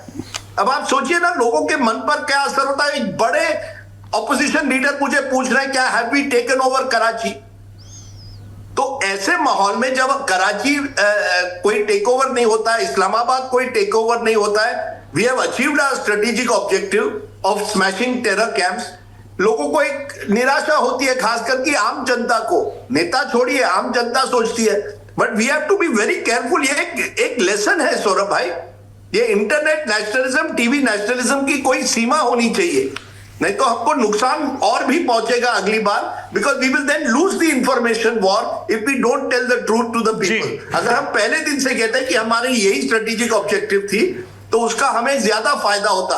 पीपल अराउंड दिस गवर्नमेंट के कुछ नजदीकी हैं, उन्होंने एक माहौल बनाने की हमेशा कोशिश की है कि हम पीओके टेक ओवर करेंगे, मुंह तोड़ जवाब देंगे, पाकिस्तान को ध्वस्त करेंगे। This narrative has to end, because इससे हमें नुकसान पहुंचता है। अब मैं देख रहा हूं बॉयकॉट टर्की, ठीक है टर्की ने जो किया है गलत किया है, हमने टर्की के खिलाफ डिप्लोमेटिक ऑफेंसिव जरूर करना चाहिए, पर जिस तरह से भाषा का प्रयोग हो रहा है that is not going to help us in the future, क्योंकि हमें तो टर्की के साथ कहीं ना कहीं एक ना एक दिन तो we have to build relations, but today we are using social media to run campaigns. ये मुझे लगता है बहुत ही डेंजरस है।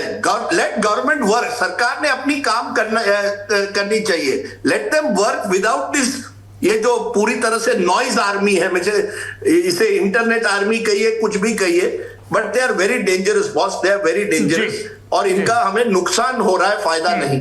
राहुल नरोना जी, बहुत देर से आप इंतजार कर रहे हैं, सॉरी मैं इतना लेट आया। मानते हैं कि नहीं मेरी बात सौरभ जी? सर आऊंगा आपके पास। मानते हैं कि नहीं? यू एग्री विद मी और not? No, I partially agree with you. Partially? अच्छा, बट जवाब मैं दे दूंगा। पार्शियली एग्री इसलिए, राहुल जी एक सेकंड, पार्शियली एग्री इसलिए आप जैसे बोले कि टर्की का बायकॉट, ये सब सर जो देश इस मामले में बहुत क्लैरिटी होनी चाहिए, जो देश इस लड़ाई में पाकिस्तान के साथ खड़े हैं उन्हें हम अपनी क्षमताओं के हिसाब से जैसे जैसे जवाब दे सकते हैं हम देंगे, ठीक है? जो बहुत हैवी वेट होंगे उनको तसल्ली से पंच मारेंगे। डिप्लोमेटिकली देना पड़ेगा, डिप्लोमेटिकली नॉट इमोशनली, ये मेरा कहना। सर कुछ चीजें नेशन ना कुछ चीजें इमोशनली भी चलती हैं। अगर देश में एक बड़े वर्ग को ये लग रहा है कि जिस टर्की में जाके हम जीडीपी में योगदान करते हैं, अपनी बकेट लिस्ट में बनाते हैं, या जिस अजरबैजान में हम जाते हैं और इतना कंट्रीब्यूट करते हैं, अगर if they are not concern about India's geo strategic position, then why should we favour them? तो ठीक है, ये तो सिटीजंस का कॉल है, so let them express their anger. Sir it's a free world. कदम उठाने पड़े, मेरा ये कहना है, हमें मजबूत कदम उठाने पड़ेंगे। अरे राजदीप जी, इट्स अ फ्री वर्ल्ड। अगर इस देश के नागरिकों के एक बड़े वर्ग को लग रहा है कि हमें नहीं जाना है तो नहीं जाना है, क्या दिक्कत है? सौरभ जी एक और चीज है, मैंने सौरभ जी देखिए, आपको नहीं जाना है, that is absolutely right, nothing wrong, we have to take a strong stand on Turkey. मेरा इतना ही कहना है, विदेश नीति इंटरनेट या इस इमोशनल लेवल पर नहीं की जा सकती। We have to allow our diplomats to do their work without this surround sound, इतना ही मेरा कहना है। So, सर डिप्लोमेट्स कोई इस भीड़ को सुन के देख के थोड़ी अपने फैसले कर रहे हैं, उन्होंने अपने स्तर पे फैसला किया। अगर टर्की के राजदूत को प्रेसिडेंट के पास जो सेरेमनी होती है, नेम प्रेजेंटेशन, नहीं बुलाया गया तो हमने भी अपना मैसेज क्लियर दे दिया।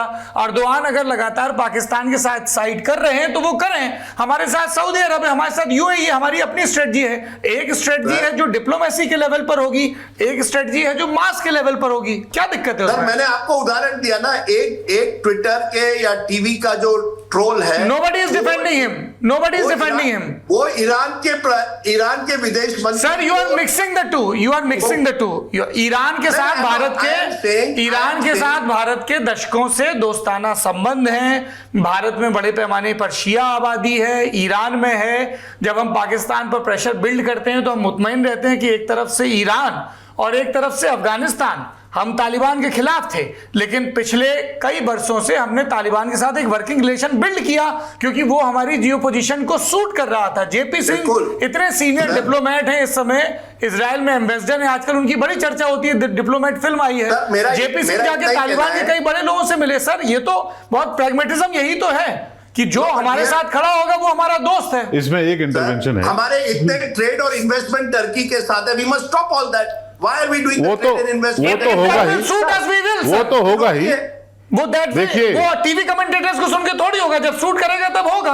हमें जब लगा कि हम इंडस वाटर ट्रीटी को होल्ड पे डाल सकते हैं ताकि लॉन्ग रन में हम अपने स्ट्रक्चर्स बिल्ड कर सके, तो हमने होल्ड पे डाला है। युद्ध कब करना है? कमलेश जी कुछ कहना चाह रहे हैं आपके पुराने साथी। मैं ये कह रहा हूं कि युद्ध कब करना है और कब खत्म करना है, ये डिसीजन सरकार लेती है, सेना लेती है, और जो एक्चुअली युद्ध लड़ते हैं उनको लेना पड़ता है। उन्होंने जो डिसीजन लिया वही सही है, नंबर 1। नंबर 2, टर्की और अजरबैजान जैसे देश जो खुलकर पाकिस्तान का समर्थन करते हैं, चाइना भी, उनके साथ किस हद तक डिप्लोमेटिकली, आपके ट्रेड में, आपके अदर कल्चरल रिलेशंस में किस हद तक हमें कटौती करनी है, बंद करना है, ये निर्णय भी सरकार और उसका विदेश मंत्रालय ले सकता है। बाकी लोग बहस कर सकते हैं जैसे हम कर रहे हैं। नहीं पर जो राजदीप पे हम ये कॉल ले सकते हैं ना कि हमें नहीं जाना है। राजदीप जी को जो चिंता है ना, वो ये है कि हमारे यहाँ पर जो एक इंटरनेट की जो आर्मी है वो थोड़ी आउट ऑफ कंट्रोल है। आप बिल्कुल एकदम बॉयकॉट का नारा लगाएं और बॉयकॉट करें, वो सब सही है, पर क्या होता है कि हम लोगों को, जो आदमी आपके फेवरेबल बातें भी कर सकता है, उनको भी जब आप टारगेट कर सकते हैं, खास करके वो जो बाहर के लोग हैं, विदाउट अंडरस्टैंडिंग ये किस लेवल का इन्फ्लुएंसर है, कितना बड़ा आदमी है, कितना छोटा आदमी है, किन किन एकेडमिक वर्ल्ड में उसके जो लेक्चर्स होते हैं वो कितना इंपॉर्टेंस पाते हैं। हम सिर्फ नाम देखते हैं, गोरा देखते हैं और पड़ जाते हैं उनके पीछे। ये एक रिस्क है इस देश में। इस पे सरकार को मैं नहीं जानता कि सरकार इसमें क्या कर सकती है, पर यह है कि इसका रियलाइजेशन अगर होगा तो कम से कम हम उसको डिस्करेज कर सकेंगे इंटरनली। सर, सरकार देश के अंदर सेलिब्रिटीज को, नेताओं को गालियां बकने वालों पे तो कंट्रोल कर नहीं पाती है, हम बाहर वालों को कैसे बख्शेंगे? हमारे यहाँ इंटरनेट सस्ता है, कोई रिस्पॉन्सिबिलिटी नहीं है। सौरभ भाई, आप आमिर खान को गाली दे रहे हैं क्योंकि उसने कोई पिक्चर वहां टर्की में की थी। अब ये हुआ था मुझे लगता है 7, 8, 10 साल पहले। आज आप उन्हें गाली दे रहे हैं। वो जो इश्यू है वो डाइवर्ट हो जाता है। Real issue is why is Turkey supporting Pakistan? We must expose Turkey. Exposing Turkey does not mean boycott Turkey campaigns on social media. The government must expose Turkey. सरकार की जिम्मेदारी है कि वो टर्की को एक्सपोज करे, हर प्लेटफॉर्म पर एक्सपोज करे। That is government responsibility. ये जो इंटरनेट आर्मी है वो गाली गलौज करती है और ये टोकन बॉयकॉट से कुछ नहीं होने वाला। We have to do something meaningful, कुछ ठोस कदम उठाने पड़ेंगे। मुझे लगता है तभी आप, जैसे इंडस वाटर हुआ, इंडस वाटर ने एक बहुत बड़ा मैसेज पाकिस्तान को दिया। उस तरह के जब आप ठोस कदम लेते हैं उसका जरूर कुछ ना कुछ असर होता है। पर ये जो बॉयकॉट होता है ये सॉफ्ट। अभी आप जब चीन के साथ गालवान के बाद आपने क्या किया? टिकटॉक को बैन किया। आपको लगता है टिकटॉक से कुछ हुआ? Our trade deficit and trade imbalance with China is as high as ever. क्या फर्क पड़ा चाइना को? किसको? And China is the one country completely supporting Pakistan today. पूरे जो जेट्स और मिसाइल्स थे वो चाइनीज थे। क्या किया हमने? What have we done to expose China and Pakistan in world forums? कितना हम कर पाए हैं इन दोनों की जो साठगांठ है उसको? We have to be serious about diplomacy. मेरा इतना ही कहना है। ये इंटरनेट नेशनलिज्म अपनी जगह है, पर ये इंटरनेट नेशनलिज्म से देश की फॉरेन पॉलिसी नहीं चल सकती। बस मेरा उतना ही कहना था। मुझे लगता है राजदीप जी, किसी ने इंटरनेट के जरिए कोई फॉरेन पॉलिसी चलाई क्या? अरे एक सेकेंड, अब मेरी बात सुन लीजिए राजदीप जी, आप तो बहुत देर से बोल रहे थे। किसी ने कोई डिप्लोमेटिक, आपको लगा सरकार की तरफ से कोई फॉरेन पॉलिसी ली गई हो अजरबैजान के खिलाफ या टर्की के खिलाफ? ये जो बात अभी कमलेश जी और सौरभ जी कह रहे थे उसमें बात ये है, मुझे लगेगा कि मेरी कंट्री के खिलाफ जो देश लड़ रहा है उसका जो साथ दे रहा है वो भी दुश्मन का दोस्त, मेरा दुश्मन ही होगा ना। अगर लोगों ने उस पर एक मान लीजिए लोगों ने एक अपना आंदोलन खड़ा कर लिया कि मुझे सेब नहीं लेने, या मुझे टर्की का फर्नीचर नहीं लेना है, या मुझे अजरबैजान नहीं जाना है, टर्की नहीं जाना है, तो ये लोगों का फैसला है। लेकिन सरकार ने डिप्लोमेटिक स्तर पर कोई घोषणा की नहीं की। सोशल मीडिया एक ऐसी चीज है जो कमलेश जी ने कहा या सौरभ भाई ने कहा कि आप अपने फिल्म स्टार या इन लोगों को नहीं कंट्रोल कर पाते, सोशल मीडिया को अभी कहां कंट्रोल करेंगे? अभी आप ही ने कुछ देर पहले एक बात कही थी कि टीवी चैनल्स ने ये चला दिया, ये हुआ वो हुआ, आपको फोन आया। जब इतने वर्षों में टीवी चैनल्स या मीडिया ये ठीक से नहीं कर पाए कि क्या चीज ऑन एयर जा रही है, उसके फैक्ट चेक नहीं हो, तो सवाल आप सोशल मीडिया पे भी उठा रहे, टीवी पे उठा रहे। इतने साल हो गए टीवी को। आप तो टीवी के उस जमाने से हैं जब पहले हम लोग कहेंगे हमारे पहले अगर टीवी के जो लोग हैं उनमें से आप एक हैं। इतने सालों में भारतीय टीवी नहीं सीख पाया। सर, हम अभी सोशल सर मैंने जो आपने जी मेरा आपसे यही कहना था कि इसका नुकसान, आप कह रहे हैं कि सरकार की फॉरेन पॉलिसी पर उसका कुछ असर नहीं होता है, सरकार की नैरेटिव बिल्डिंग पर असर होता है। आज जब हमने यश पाया है कि भाई इतने टेररिस्टों को मारा है या टेररिस्ट इंफ्रास्ट्रक्चर को हिट किया है, फिर भी हमें लोग, दुनिया के लोग इतना विश्वास क्यों नहीं कर रहे? क्योंकि हमने एक सोशल मीडिया, इंटरनेट, टीवी का इतना डिसइंफॉर्मेशन फैलाया है, तो लोग हमारी बात कभी मानने के लिए नहीं तैयार होते। या जैसे कमलेश ने कहा, कितने इन्फ्लुएंसर्स को हमने पर्सनली टारगेट किया है। अगर कोई हमारे खिलाफ कुछ भी कहते देश के, हमें लगता है कोई हमारे विचारधारा के खिलाफ कुछ कह रहा है, हम तुरंत जाकर जरा मैं आप विद्वानों से ये गुजारिश करूंगा कि राहुल नरोना जी, क्योंकि उनका टीवी का अभ्यास नहीं है तो वो अपनी आवाज भी ऊंची नहीं करते हैं। राहुल जी, आपकी बात। एक बहुत बड़ा तबका जो गवर्नमेंट का सपोर्टर है उसको एक सेंस ऑफ लेट डाउन रहा, जैसा कि हम लोग डिस्कस कर रहे थे। उनको लगा कि बस अब तो हो गया जो होना है और थोड़े दिन में हम अंदर जा रहे हैं और पाकिस्तान को जो 71 में हुआ था उस तरीके से कुछ हुआ। इसकी एक और वजह है जो मुझे लगता है जिस किस्म से टीवी पे और सोशल मीडिया पे हाइप चला, सामान्य इंडियंस के मन में अपनी सेना और फौज को लेके एक उनकी कैपेबिलिटीज को लेके बहुत हाई ओपिनियन है। तो जनता मानती है कि जिस दिन आपने सेना को फ्री हैंड दे दिया तो उसके बाद जो हमें ऑब्जेक्टिव अटेन करने हैं vis-a-vis पाकिस्तान वो हम आसानी से कर लेंगे। तो इस वजह से जब एकदम से ये सीज फायर अनाउंस हुआ तो एक बहुत बड़ा सेंस ऑफ लेट डाउन रहा, काफी लोगों से बातचीत में ये सामने आया। दूसरा मैं ये कह रहा था कि चलिए आप उस डिस्कशन को जब उस तरफ ले जाएंगे। नहीं आप बताइए, आप मध्य प्रदेश में क्या चल रहा है जिस तरह के बयान। मैं उसी का आना चाह रहा था कि हमारे जो ट्राइबल वेलफेयर मिनिस्टर हैं, वरिष्ठ बीजेपी लीडर कुंवर विजय शाह, उन्होंने ही ये जो आज पॉलिटिक्स जो शुरू हुई है ऑपरेशन सिंदूर को लेके, उसकी एक तरह से शुरुआत उन्होंने ही करी। दूसरी जगहों से भी देश में अब ये बातें सुनने को मिल रही हैं, लेकिन मुख्य क्वेश्चन ये है कि इतना सब कुछ कह देने के बाद, और उन्होंने जो बोला वो ये उन्होंने बताया कि प्रधानमंत्री जी ऐसा कर रहे थे, ये उनकी मंशा थी, उसके बावजूद उनके ऊपर कार्यवाही नहीं होती है। तो मेरे एक पॉइंट जो मैं लाना चाह रहा था कि ऐसा क्या है कुंवर विजय शाह में कि भारतीय जनता पार्टी उनके ऊपर एक्शन नहीं ले पाती है। ये 1990 में पहली बार एमएलए बने और ये 1990 यहाँ लोकली बैच ऑफ 1990 कहा जाता है बीजेपी में। करीब 35-40 विधायक जो युवा मोर्चा बैकग्राउंड के थे 1990 के इलेक्शन में मध्य प्रदेश की विधानसभा में जीत के आए और सुंदरलाल पटवा जी उस समय चीफ मिनिस्टर बने। अब इसमें तमाम शिवराज सिंह जी भी हैं, रमन सिंह जी भी हैं, कैलाश विजयवर्गीय जी भी हैं, आज आगे चलकर विष्णुदेव साय जो कि छत्तीसगढ़ के मुख्यमंत्री हैं वो भी हैं। ये उस जमाने के एमएलए हैं और इनने अपने आप को एक ट्राइबल लीडर के रूप में पोजीशन कर दिया है, जिसकी वजह से 2013 में अगर आपको ध्यान हो, जब उन्होंने तत्कालीन मुख्यमंत्री शिवराज सिंह चौहान जी की पत्नी का नाम लेके मतलब इशारा करते हुए उस तरफ कुछ बात कही थी, उसके बावजूद उनको रिजाइन कराया गया और 3 महीने के अंदर अंदर वो वापस आ गए। उसकी मेन वजह ये थी कि हरसूद और टिमरनी और उसके आसपास की 1-2 सीट पे इनका प्रभाव, इनके परिवार का प्रभाव काफी माना जाता है। जो मुझे बताया जा रहा है, भारतीय जनता पार्टी प्रदेश नेतृत्व ने उनसे कहा कि आप रिजाइन कर दीजिए, लेकिन उन्होंने साफ मना कर दिया है। और अब धीरे धीरे यहाँ पार्टी और सरकार का स्टैंड ये हो गया है कि अब तो मामला कोर्ट में चला गया है और जो होगा वो वहां देखा जाएगा।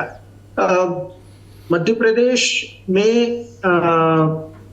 एक दूसरे लीडर बीजेपी के आज उन्होंने एक और कंट्रोवर्शियल बयान दे दिया, जो deputy chief minister Jagdish Devda ji हैं, जिन्होंने अभी आपने सुना होगा, उन्होंने कहा कि सेना को नतमस्तक रहना चाहिए। तो बट उसने उस किस्म का इम्पैक्ट क्रिएट नहीं किया है जो कुंवर विजय शाह जी के बयान ने किया।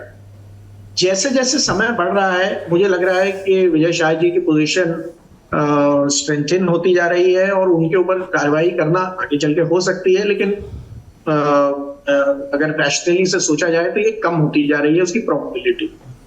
अब मंडे को शायद सुप्रीम कोर्ट में इसकी दोबारा से हियरिंग होगी और फिर ये देखा जाएगा कि कोर्ट का क्या रवैया रहता है। अभी तक तो बड़ा तल्ख और सीरियस रहा है, लेकिन बीजेपी रोज कांग्रेस लीडर्स का नाम गिना रही है जो केस रजिस्टर होने के बावजूद ऑफिस में कंटिन्यू कर गए हैं। तो विजय शाह जी जो इस मामले में मतलब खासकर महिलाओं पे टिप्पणी करने के मामले में एक तरह से एक हैबिचुअल ऑफेंडर रहे हैं, ये इनकी पोजीशन 2 दिन पहले से जरा स्ट्रॉन्गर नजर आया। Thank you. T.S. Sudhir ji, your closing remarks, sir. I would just take from what Himanshu ji and Rajdeep were talking about.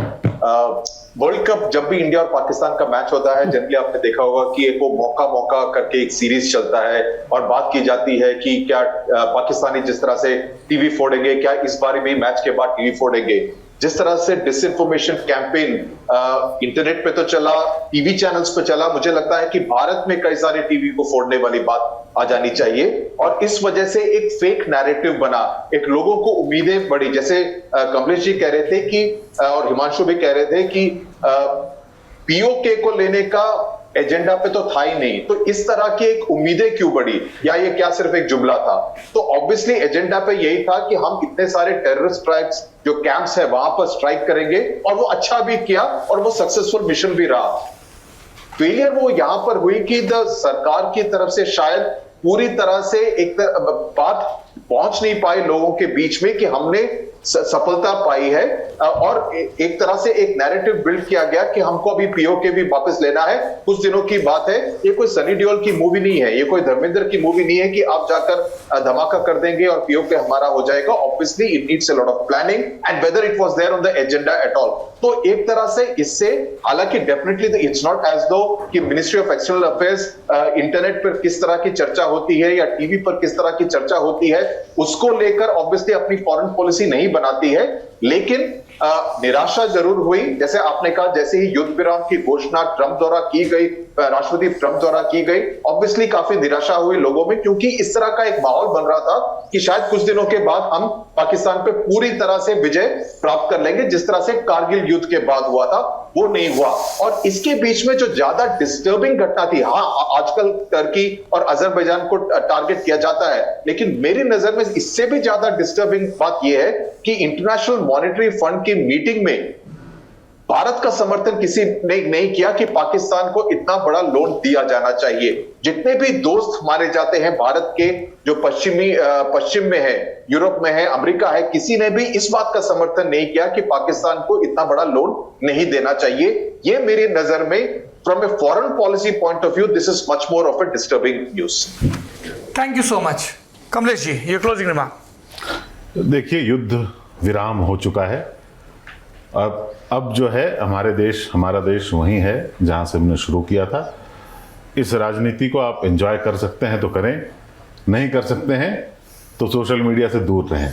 Rajdeep जी ने जो बात कही कि हमने ऐसे हेडलाइन चला दिए कि लाहौर पे बम गिरे, कराची में बमबारी, धन्यवाद हमारी सेना को कि उन्होंने 2 दिन बाद वो हेडलाइन सही कर दिए। हमने कराची में भी, लाहौर में भी, इस्लामाबाद में भी बॉम्बिंग कर दी, हमला तो कर ही दिया। Thank you. Rajdeep ji, Turkey का आपने उदाहरण दिया, ये कोई टर्की के साथ पाकिस्तान की मिलिट्री कॉर्पोरेशन केवल पिछले 4-7 दिनों में नहीं हुई, ये कई सालों से चल रही है।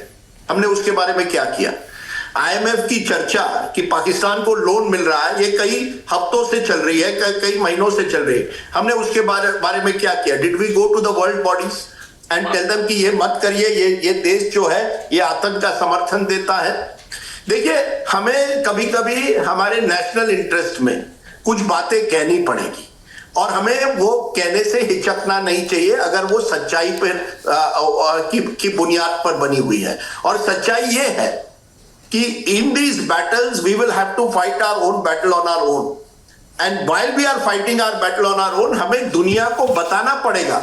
We will have to go across the world and tell our story. Bharat की स्टोरी हमें बतानी पड़ेगी कि हम विक्टिम्स हैं, we are not the perpetrators, Pakistan is the perpetrator. तो जब एक डोनाल्ड ट्रंप हाइफनेट करता है एक तरह से और कहता है Pakistan and India great Nations with whom I will do trade talk, sorry mister Trump, ये कहना पड़ेगा हमें उतना दम होना चाहिए कहने के लिए, sorry mister Trump, India is the victim. We are not the perpetrators. Pakistan is the perpetrator. IMF को हमको कहना पड़ेगा, आप पाकिस्तान को ये लोन दे रहे हैं, यही पैसा we fear could be going at times for terror. हमें टर्की को कई साल पहले कहना चाहिए था एर्दोगान को कि आप मिलिट्री कॉर्पोरेशन एक ऐसे देश के सामने कह रहे हैं जो हमारा एनिमी स्टेट है।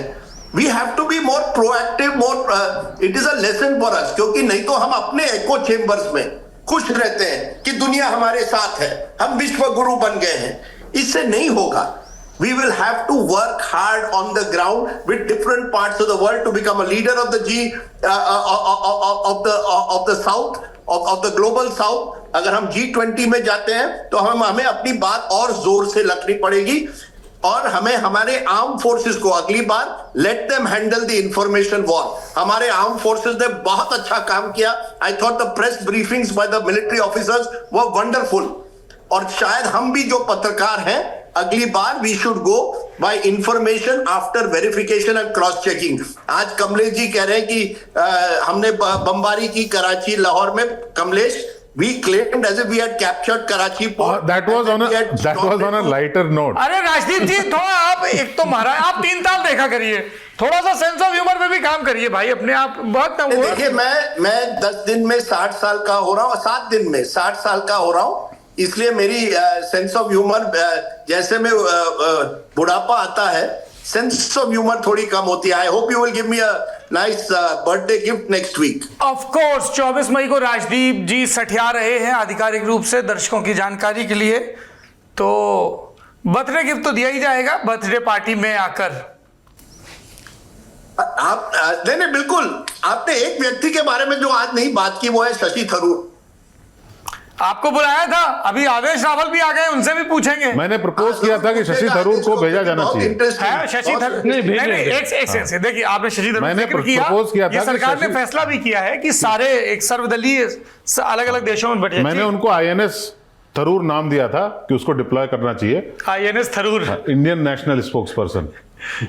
असदुद्दीन ओवैसी को, और मैं चाहता हूं कि असदुद्दीन ओवैसी जो ICBM हो वो इंटर कॉन्टिनेंटल हमारा नैरेटिव जाके फैलाएं, because he is the perfect face to go to America. जैसे अटल जी को जिनेवा भेजा गया था, वैसे थरूर जी और ओवैसी जी को मोदी जी को डिप्लॉय कर, यही कारण भी मैंने दिया। नहीं, आपको याद होगा कि नरसिम्हा राव जब प्रधान, वही बता रहा हूँ राजदीप जी, वही बताया 94 अटल जी जिनेवा, वही बता रहा हूँ। अटल जी को भेजा था जी।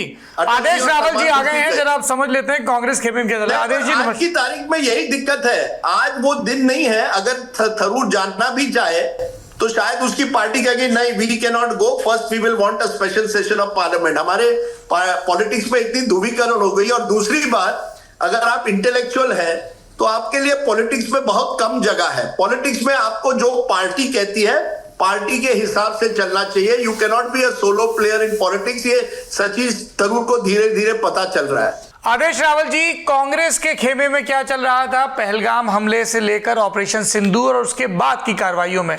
ट्वीट डिलीट हुए, माफिया मांगी गई, अंदर खाने बाहर खाने, गुटबाजियां सामने आई, और जब सीज फायर का ऐलान हुआ तब नए सिरे से कांग्रेस की IT सेल हमलावर हुई और पूरा नरेटिव चलाया कि हर कोई इंदिरा नहीं होता।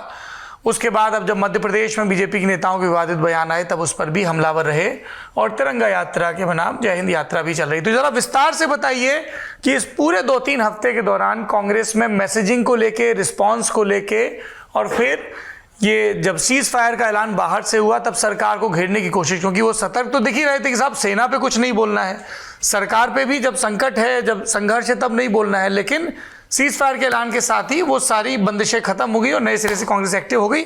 इसके बारे में बताइए आदेश रावल जी। सौरभ जी, जिस दिन ये घटना हुई पहलगाम की 22 तारीख को, उसके बाद से ही कांग्रेस पार्टी ने ये स्टैंड ले लिया था कि भारत सरकार जो भी कदम उठाएगी वो उनके साथ उसका पूरा समर्थन करेंगे, क्योंकि मामला नेशनल इंटरेस्ट का है। और उसी के चलते पार्टी ने एक कांग्रेस वर्किंग कमेटी की बैठक बुलाई जिसमें यह कहा गया कि सरकार, कांग्रेस वर्किंग कमेटी ये प्रस्ताव पारित करती है कि सरकार जो भी कदम उठाएगी, हमारी सेनाएं जो भी आतंकियों के खिलाफ कदम उठाएंगे उसमें कांग्रेस पार्टी उनका समर्थन करेगी। फिर ऑल पार्टी मीटिंग हुई, उसमें भी खड़गे साहब ने, कांग्रेस प्रेसिडेंट ने और राहुल गांधी ने यही बात बोली।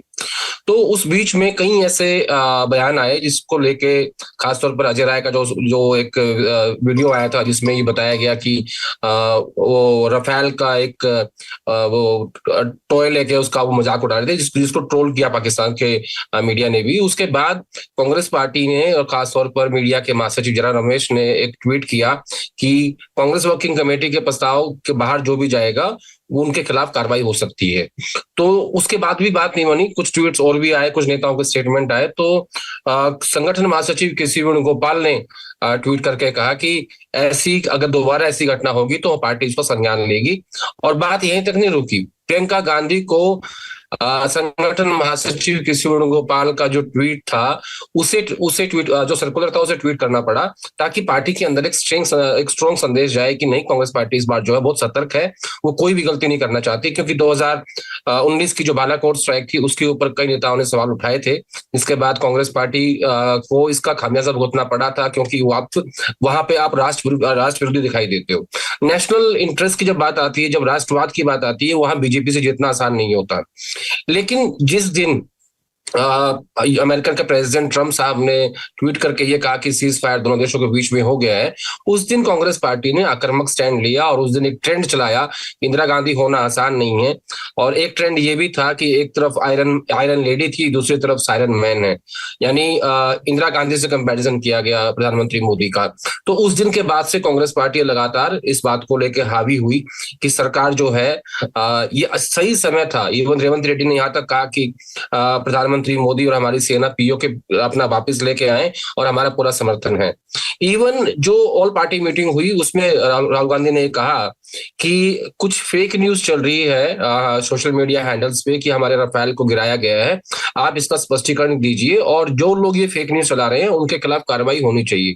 बल्कि एक दो सांसद और थे जो विपक्षी पार्टियों के थे, उन्होंने भी ये बात कही थी। तो इस बार इन सब के बीच में फिर एक तिरंगा यात्रा का प्रपोजल दिया गया और सारे ही प्रदेश कांग्रेस कमेटियों को यह कहा गया कि आप तिरंगा यात्रा निकालिए। और दिल्ली में संगठन महासचिव के सी वेणुगोपाल, सचिन पायलट, अजय माकन, इन सब ने तिरंगा यात्रा निकाली।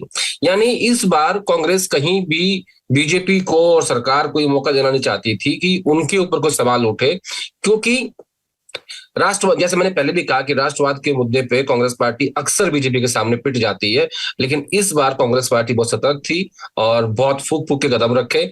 और इसीलिए आप देखेंगे कि एक आध बयान को अगर मैं छोड़ दूं, कांग्रेस लीडरशिप की तरफ से, खासतौर पर खड़गे साहब की तरफ से, राहुल गांधी की तरफ से, या जो और दूसरे बड़े नेता है उनकी तरफ से कोई भी ऐसा स्टेटमेंट नजर नहीं आया जिसमें कांग्रेस पार्टी फंस सके।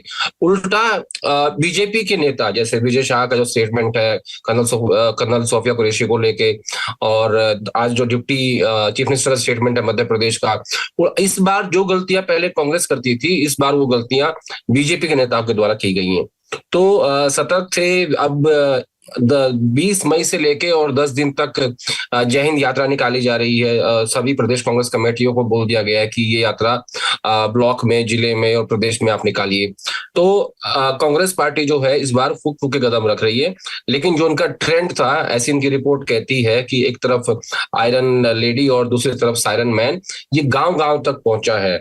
और इस बात को लेके कि तीसरे बंदे ने, यानी प्रेसिडेंट ट्रम्प ने इंटरवेंशन कैसे किया, दो देशों के बीच में सीज फायर का अनाउंसमेंट कैसे किया, इस बात को लेकर सवाल है।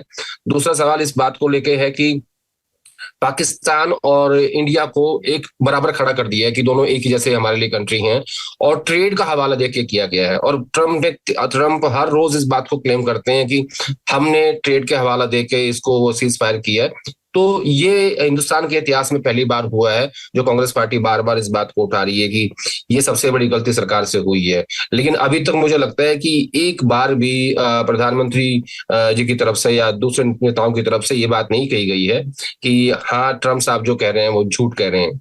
हालांकि विदेशी मंत्रालय प्रवक्ता ने ये बात जरूर कही है हल्का सा, लेकिन सरकार की जो नेतृत्व है, जो स्ट्रॉन्ग लीडरशिप है, उसकी तरफ से मैसेज नहीं आया है। और कांग्रेस पार्टी बार बार ये मांग कर रही है कि थर्ड पार्टी इंटरवेंशन क्यों हुआ, क्यों ट्रेड का नाम लेके सीज फायर किया गया, क्यों भारत को और पाकिस्तान को एक दर्जे में खड़ा कर दिया गया। और कांग्रेस ने एक महत्वपूर्ण सवाल ये पूछा है, जिसमें राहुल गांधी को लेके भी उनके वीडियो पुराने वायरल किए गए, कि चाइना ने जब ये कहा कि वो पाकिस्तान के साथ है, तो वो एक मेजर डिप्लोमेटिक सेटबैक है भारत सरकार के लिए। तो ये कुछ विषय है जिनको कांग्रेस पार्टी सीज फायर के बाद से लगातार उठा रही है। बढ़ते हैं नेता नगरी के अगले सत्र की तरफ। नेता नगरी के इस सत्र में हम बात करेंगे ऑपरेशन सिंदूर के बाद अमेरिका का रोल क्या रहा। डोनाल्ड ट्रंप अमेरिका के राष्ट्रपति, उनके बयान, उस पर पाकिस्तान और भारत की अलग अलग प्रतिक्रियाएं, भारत की घरेलू राजनीति पर तो खूब चर्चा हमने की, लेकिन ये डोनाल्ड ट्रंप और उनके दूसरे टेन्योर और उनके इंडिया पाकिस्तान को लेकर बयानों, ट्रेड को लेकर हो या फिर कथित न्यूक्लियर वॉर को लेकर, इनको समझना बड़ा ज़रूरी है। इस बातचीत में हमारे साथ 3 विद्वान जुड़ रहे हैं। हमारे साथ हैं इंटरनेशनल स्टडीज़ JNU के प्रोफेसर रहे और फिलवक्त Kalinga institute of Indo Pacific studies के फाउंडर और honorary chairperson professor Chintamani Mahapatra. Professor Mahapatra, बहुत बहुत स्वागत है आपका नेता नगरी में। नमस्ते, प्रणाम। हमारे दूसरे मेहमान हैं अमेरिका की यूनिवर्सिटी ऑफ डेलावेयर के प्रोफेसर डॉक्टर मुख्तर खान। खान साहब, आपका भी बहुत बहुत स्वागत है। प्रोफेसर आपका भी thank you very much for having me. और तीसरे मेहमान हैं इंडिया टुडे के वॉशिंगटन डीसी के करस्पॉन्डेंट रोहित शर्मा। रोहित जी, आपका भी बहुत बहुत स्वागत है। सबसे पहले मैं रुख कर रहा हूं डॉक्टर मुक्तदर खान आपका। How do we make sense of Donald Trump के स्टेटमेंट, क्योंकि 4-5 दिन में 4-5 किस्म के स्टेटमेंट आ गए। सबसे पहले फॉर्मल अनाउंसमेंट से भी पहले ट्रुथ पर उनका पोस्ट आया, फिर प्रेस कॉन्फ्रेंस में उन्होंने कुछ बोला, अरब कंट्रीज में गए तो फिर कुछ बोला, कभी ट्रेड की बात कर रहे हैं, कभी कह रहे हैं कि नहीं मैंने मीडिएट नहीं किया, उनको इंडिया की प्रिंसिपल पोजीशन पता है कश्मीर को लेके, हमें किसी भी किस्म का बिचौलियापन, किसी भी किस्म का सरपंचपना किसी का नहीं चाहिए।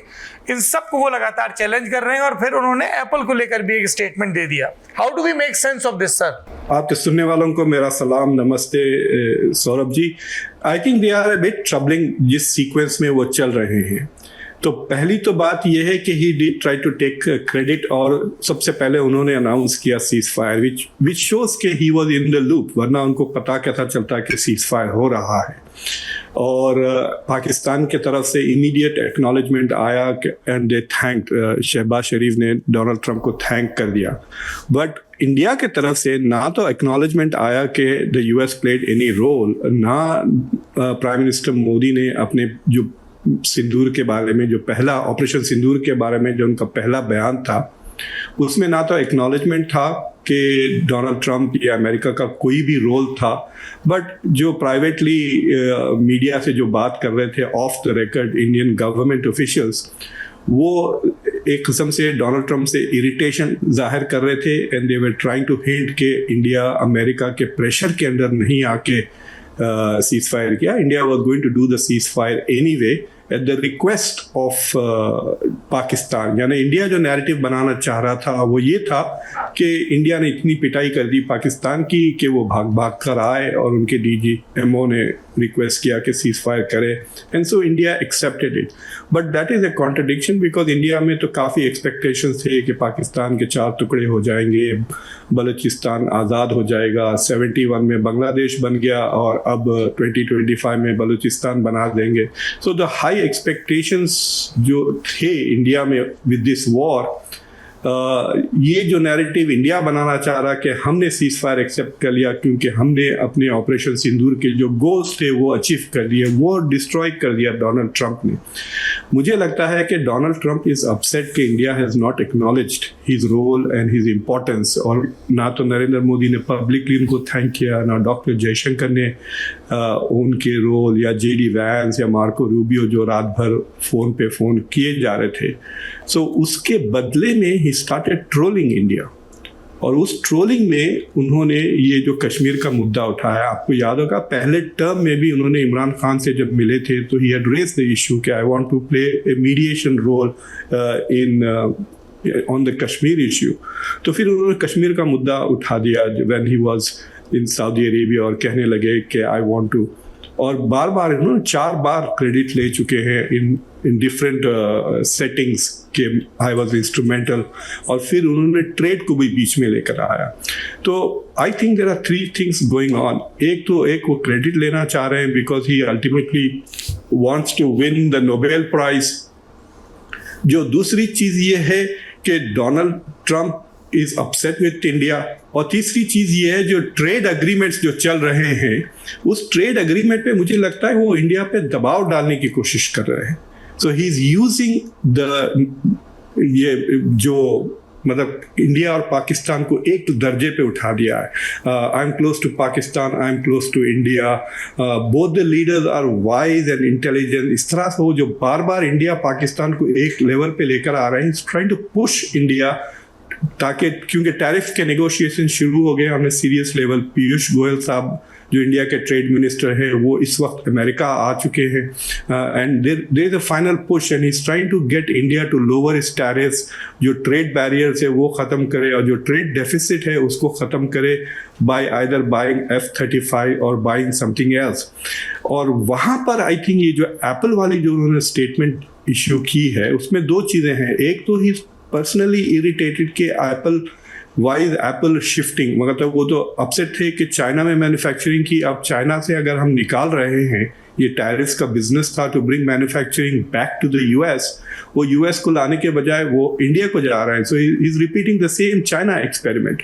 तो I think Donald Trump genuinely upset है and I think that should be taken seriously, क्योंकि वो शायद कश्मीर का मुद्दा भूल जाएंगे लेकिन he is not going to forget Apple और ही विल डिमांड के Apple increase its investments in the US and decrease its investments in India.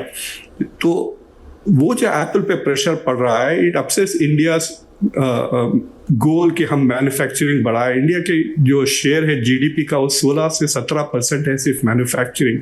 India wants to increase the share of manufacturing. India wants to benefit. ये जो restructuring हो रही है global supply chain की, जो लोग India China से withdraw करके दूसरी जगह ढूंढ रहे हैं, फ्रेंड शोरिंग, ऑफ शोरिंग वगैरह, India was hoping to benefit. और एप्पल अनाउंस कर चुका था पिछले महीने कि जून के क्वार्टर के बाद से more than 50% of iPhones will be coming from India, बाकी के वियतनाम और थोड़े बहुत चाइना से आएंगे. So now Trump is trying to put a clamp on that. Already Apple का स्टॉक गिर रहा है. तो मुझे लगता है टू सम इट अप कि 3 चीजें हो रही है. एक तो डोनाल्ड ट्रम्प इज इरिटेटेड कि India is not giving credit to him जैसा पाकिस्तान ने दिया for bringing about cease fire, क्योंकि उनके already 2 attempts for cease fire Gaza में ले ले या यूक्रेन में लेके, they are not working as he had promised. जो दूसरा मुद्दा है कि he is putting pressure on India. तीसरा जो चीज़ ये है कि we have to revisit कि इंडिया ने जितना शुरू में प्रोपागंडा किया था कि ये बहुत अच्छे दोस्त हैं, बहुत करीबी दोस्त हैं, इन ट्रम्प के एडमिनिस्ट्रेशन में काफ़ी प्रो इंडिया लोग हैं, काश पटेल हैं, तुलसी गैबर्ड है, माइकल वॉल्स जो फॉर्मर नेशनल सिक्योरिटी एडवाइज़र थे, he was head of India caucus in the Congress. तो वो जो हाइप बनाए थे इंडिया में पहले 2 महीनों में कि Trump is going to be very pro India, वो हाइप बस्ट हो गया. और एक लास्ट पॉइंट में कहकर आपसे I will pass on the baton Saurabh ji, वो ये सवाल उठता है कि जो सीज फायर के जो अमेरिका के डिस्कशंस हुए इसमें ट्रम्प ने बात ही नहीं की प्राइम मिनिस्टर मोदी से. अब मुझे लगता है कि मोदी का पोर्टफोलियो जेडी वैंस को मिल गया है. ट्रम्प इज सेइंग आप बात करें अपने ससुरे से. ये जो दोस्ती वाली बात थी जो डॉक्टर जयशंकर को अगर आप गूगल करें तो पता चलेगा, he would say that the mutual दोनों की जो रिश्ता है इतना ज़बरदस्त, वो तो साफ जाहिर होता, वो अभी नज़र नहीं आ रहा है. सो it is not just a question कि डोनाल्ड ट्रम्प और नरेंद्र मोदी के ताल्लुकात में कुछ ठंडक आ गई है, बट इट ऑल्सो शोज कि जितना importance the Biden administration India को दे रहा था वो अब नज़र नहीं आता. मिसाल के तौर पे क्वाड डेड. क्या जापान के प्राइम मिनिस्टर कहाँ थे ड्यूरिंग दिस एंटायर ऑपरेशन सिंदूर वगैरह? डोनाल्ड ट्रम्प क्वाड का जिक्र ही नहीं कर रहे हैं. सो इंडिया को क्या डाउनग्रेड कर दिया गया है from an American strategic point of view? Doctor Khan, यहाँ से एक क्वेरी ये भी आ रही कि is it just for having upper hand during trade negotiations? व्यापार की शर्तें क्या होंगी उसकी बातचीत के लिए ये है, या वो नए सिरे से अमेरिका इस एरिया में अपना रोल देख रहा है after leaving Afghanistan? How should we look at it? क्योंकि कभी वो चीन को धमकाते हैं, फिर वो चीन की टैरिफ डील को फिर होल्ड पे डाल दिया जाता है, उस जो बढ़े हुए टैरिफ्स हैं उधर समझ में आ रहा है. इतना वोलेटाइल है मार्केट, अजीब ढंग से इसीलिए बार बार रिएक्ट कर रहा है. पॉलिसी मेकर्स को समझ में नहीं आ रहा है how to guess his next step. देखिए 2016 के बाद इंडिया का जो स्टैचर स्टेडीली बढ़ रहा है फ्रॉम जॉर्ज डब्ल्यू बुश के ज़माने से, जब से न्यूक्लियर डील बनी थी 2005 में. उसमें doctor Jaishankar was also very closely involved. लेकिन जब ओबामा का पिवट टू एशिया हुआ था, he came up with this whole strategy कि Asia is economically now more vibrant than Europe. तो अमेरिका बेसिकली जो ईस्ट की तरफ देख रहा था टुवर्ड्स यूरोप, अब वो वेस्ट की तरफ देखने लगेगा टुवर्ड्स एशिया. तो जब ट्रम्प प्रेसिडेंट बने तो he change the pivot to Asia concept to Indo Pacific. तो ये जो इंडो पैसिफिक जिसमें इंडिया को सेंट्रलाइज किया, वो डोनाल्ड ट्रम्प का आइडिया था इन 2017 की जो ग्रैंड स्ट्रैटेजी, जो नेशनल सिक्योरिटी स्ट्रैटेजी वो पब्लिश किए थे. तो वहाँ से क्वाड का भी आइडिया वगैरह आया. तो बट द बाइडन एडमिनिस्ट्रेशन बहुत ज़्यादा स्ट्रेटेजिकली पुश किया. Biden was pushing India to be an anti China ally, मतलब इंडिया को वो चाइना के लेंस से देख रहे थे। पहले इंडिया को अमेरिका, पाकिस्तान, अफगानिस्तान के लेंस के थ्रू देखता था, अब वो इंडिया को चाइना के लेंस के देख रहे हैं। India was not seeing America like that, India was seeing America from Jio economic perspective. हमको F414 चाहिए, हमको टेक्नोलॉजी चाहिए, हमको इन्वेस्टमेंट्स चाहिए, हमको मैन्युफैक्चरिंग चाहिए, आपकी तरफ से चाइना को compete करें on the supply chain. तो India was looking at America as a driver of India's economic growth. विकसित भारत की तरफ प्रोपेल करने के लिए India was seeing America, and India still sees America as the main engine which can force India to move faster towards development. तो Biden administration was seeing China as the principal enemy और India as the big ally. देखिए, मैं हमेशा मजाक से कहता हूँ कि ये जो सुपरमैन और उसका जो एलाई होता है ना, जैसा बैटमैन और रॉबिन है, तो रशिया, सोवियत यूनियन के खिलाफ पूरा Europe was America's sidekick in that war. तो America needs a side kick against China, वो इंडिया को प्रीव्यू कर रहे थे। लेकिन जब डोनाल्ड ट्रंप सेकेंड टर्म में आया, he didn't come and see China as a principal enemy. वो पहली काम उन्होंने शी जिनपिंग को इनवाइट किया to come to the inauguration. He was thinking कि मैं चाइना के साथ रेजोल्यूशन कर लूंगा, and he is not interested in moving manufacturing out of China to some other place. He wants to move it back to America. So, और वो इस बार जो स्विट्जरलैंड में जो डिस्कशंस हुए हैं चाइना के साथ, इट इज एन अग्रीमेंट के डीकपलिंग नहीं होगी दोनों इकोनॉमीज की। तो मुझे लगता है कि ये जो ट्रायंगल है इंडिया, चाइना, अमेरिका का, जितना अमेरिका और चाइना के बीच में ताल्लुकात बेहतर होते हैं, इंडिया की स्ट्रेटेजिक इंपॉर्टेंस कम हो जाती है। तो बाइडेन के अंडर इंडिया यूएस चाइना के ताल्लुकात were not that good Taiwan को लेकर, इसलिए इंडिया की स्ट्रेटेजिक इंपॉर्टेंस बढ़ गई थी। अब under Trump what has happened is कि चाइना के साथ there seems to be some rapprochement moving. अब देखिए, आप टैरिफ 145 से 30, 125 से 10% हो गए हैं। So if there is progress on US China relations, India के साथ इंडिया की स्ट्रेटेजिक नेसेसिटी थोड़ी कम हो जाएगी। So we have to understand in that context. Donald Trump इतना रिगरस, जैसा मैं आपको सिस्टमैटिकली बताने की कोशिश कर रहा हूँ, वो सिस्टमैटिक थिंकर नहीं है, बट वो इंट्यूटिव थिंकर है। तो आप देख सकते हैं कि हिज इंट्यूशंस किस तरह से जा रहे हैं। He is upsetting a lot of paradigms. जो इंडिया यूएस का था, यूएस इजराइल का पैराडाइम उल्टा कर दिया उन्होंने। He is negotiating nuclear arrangement with Saudi Arabia without normalisation.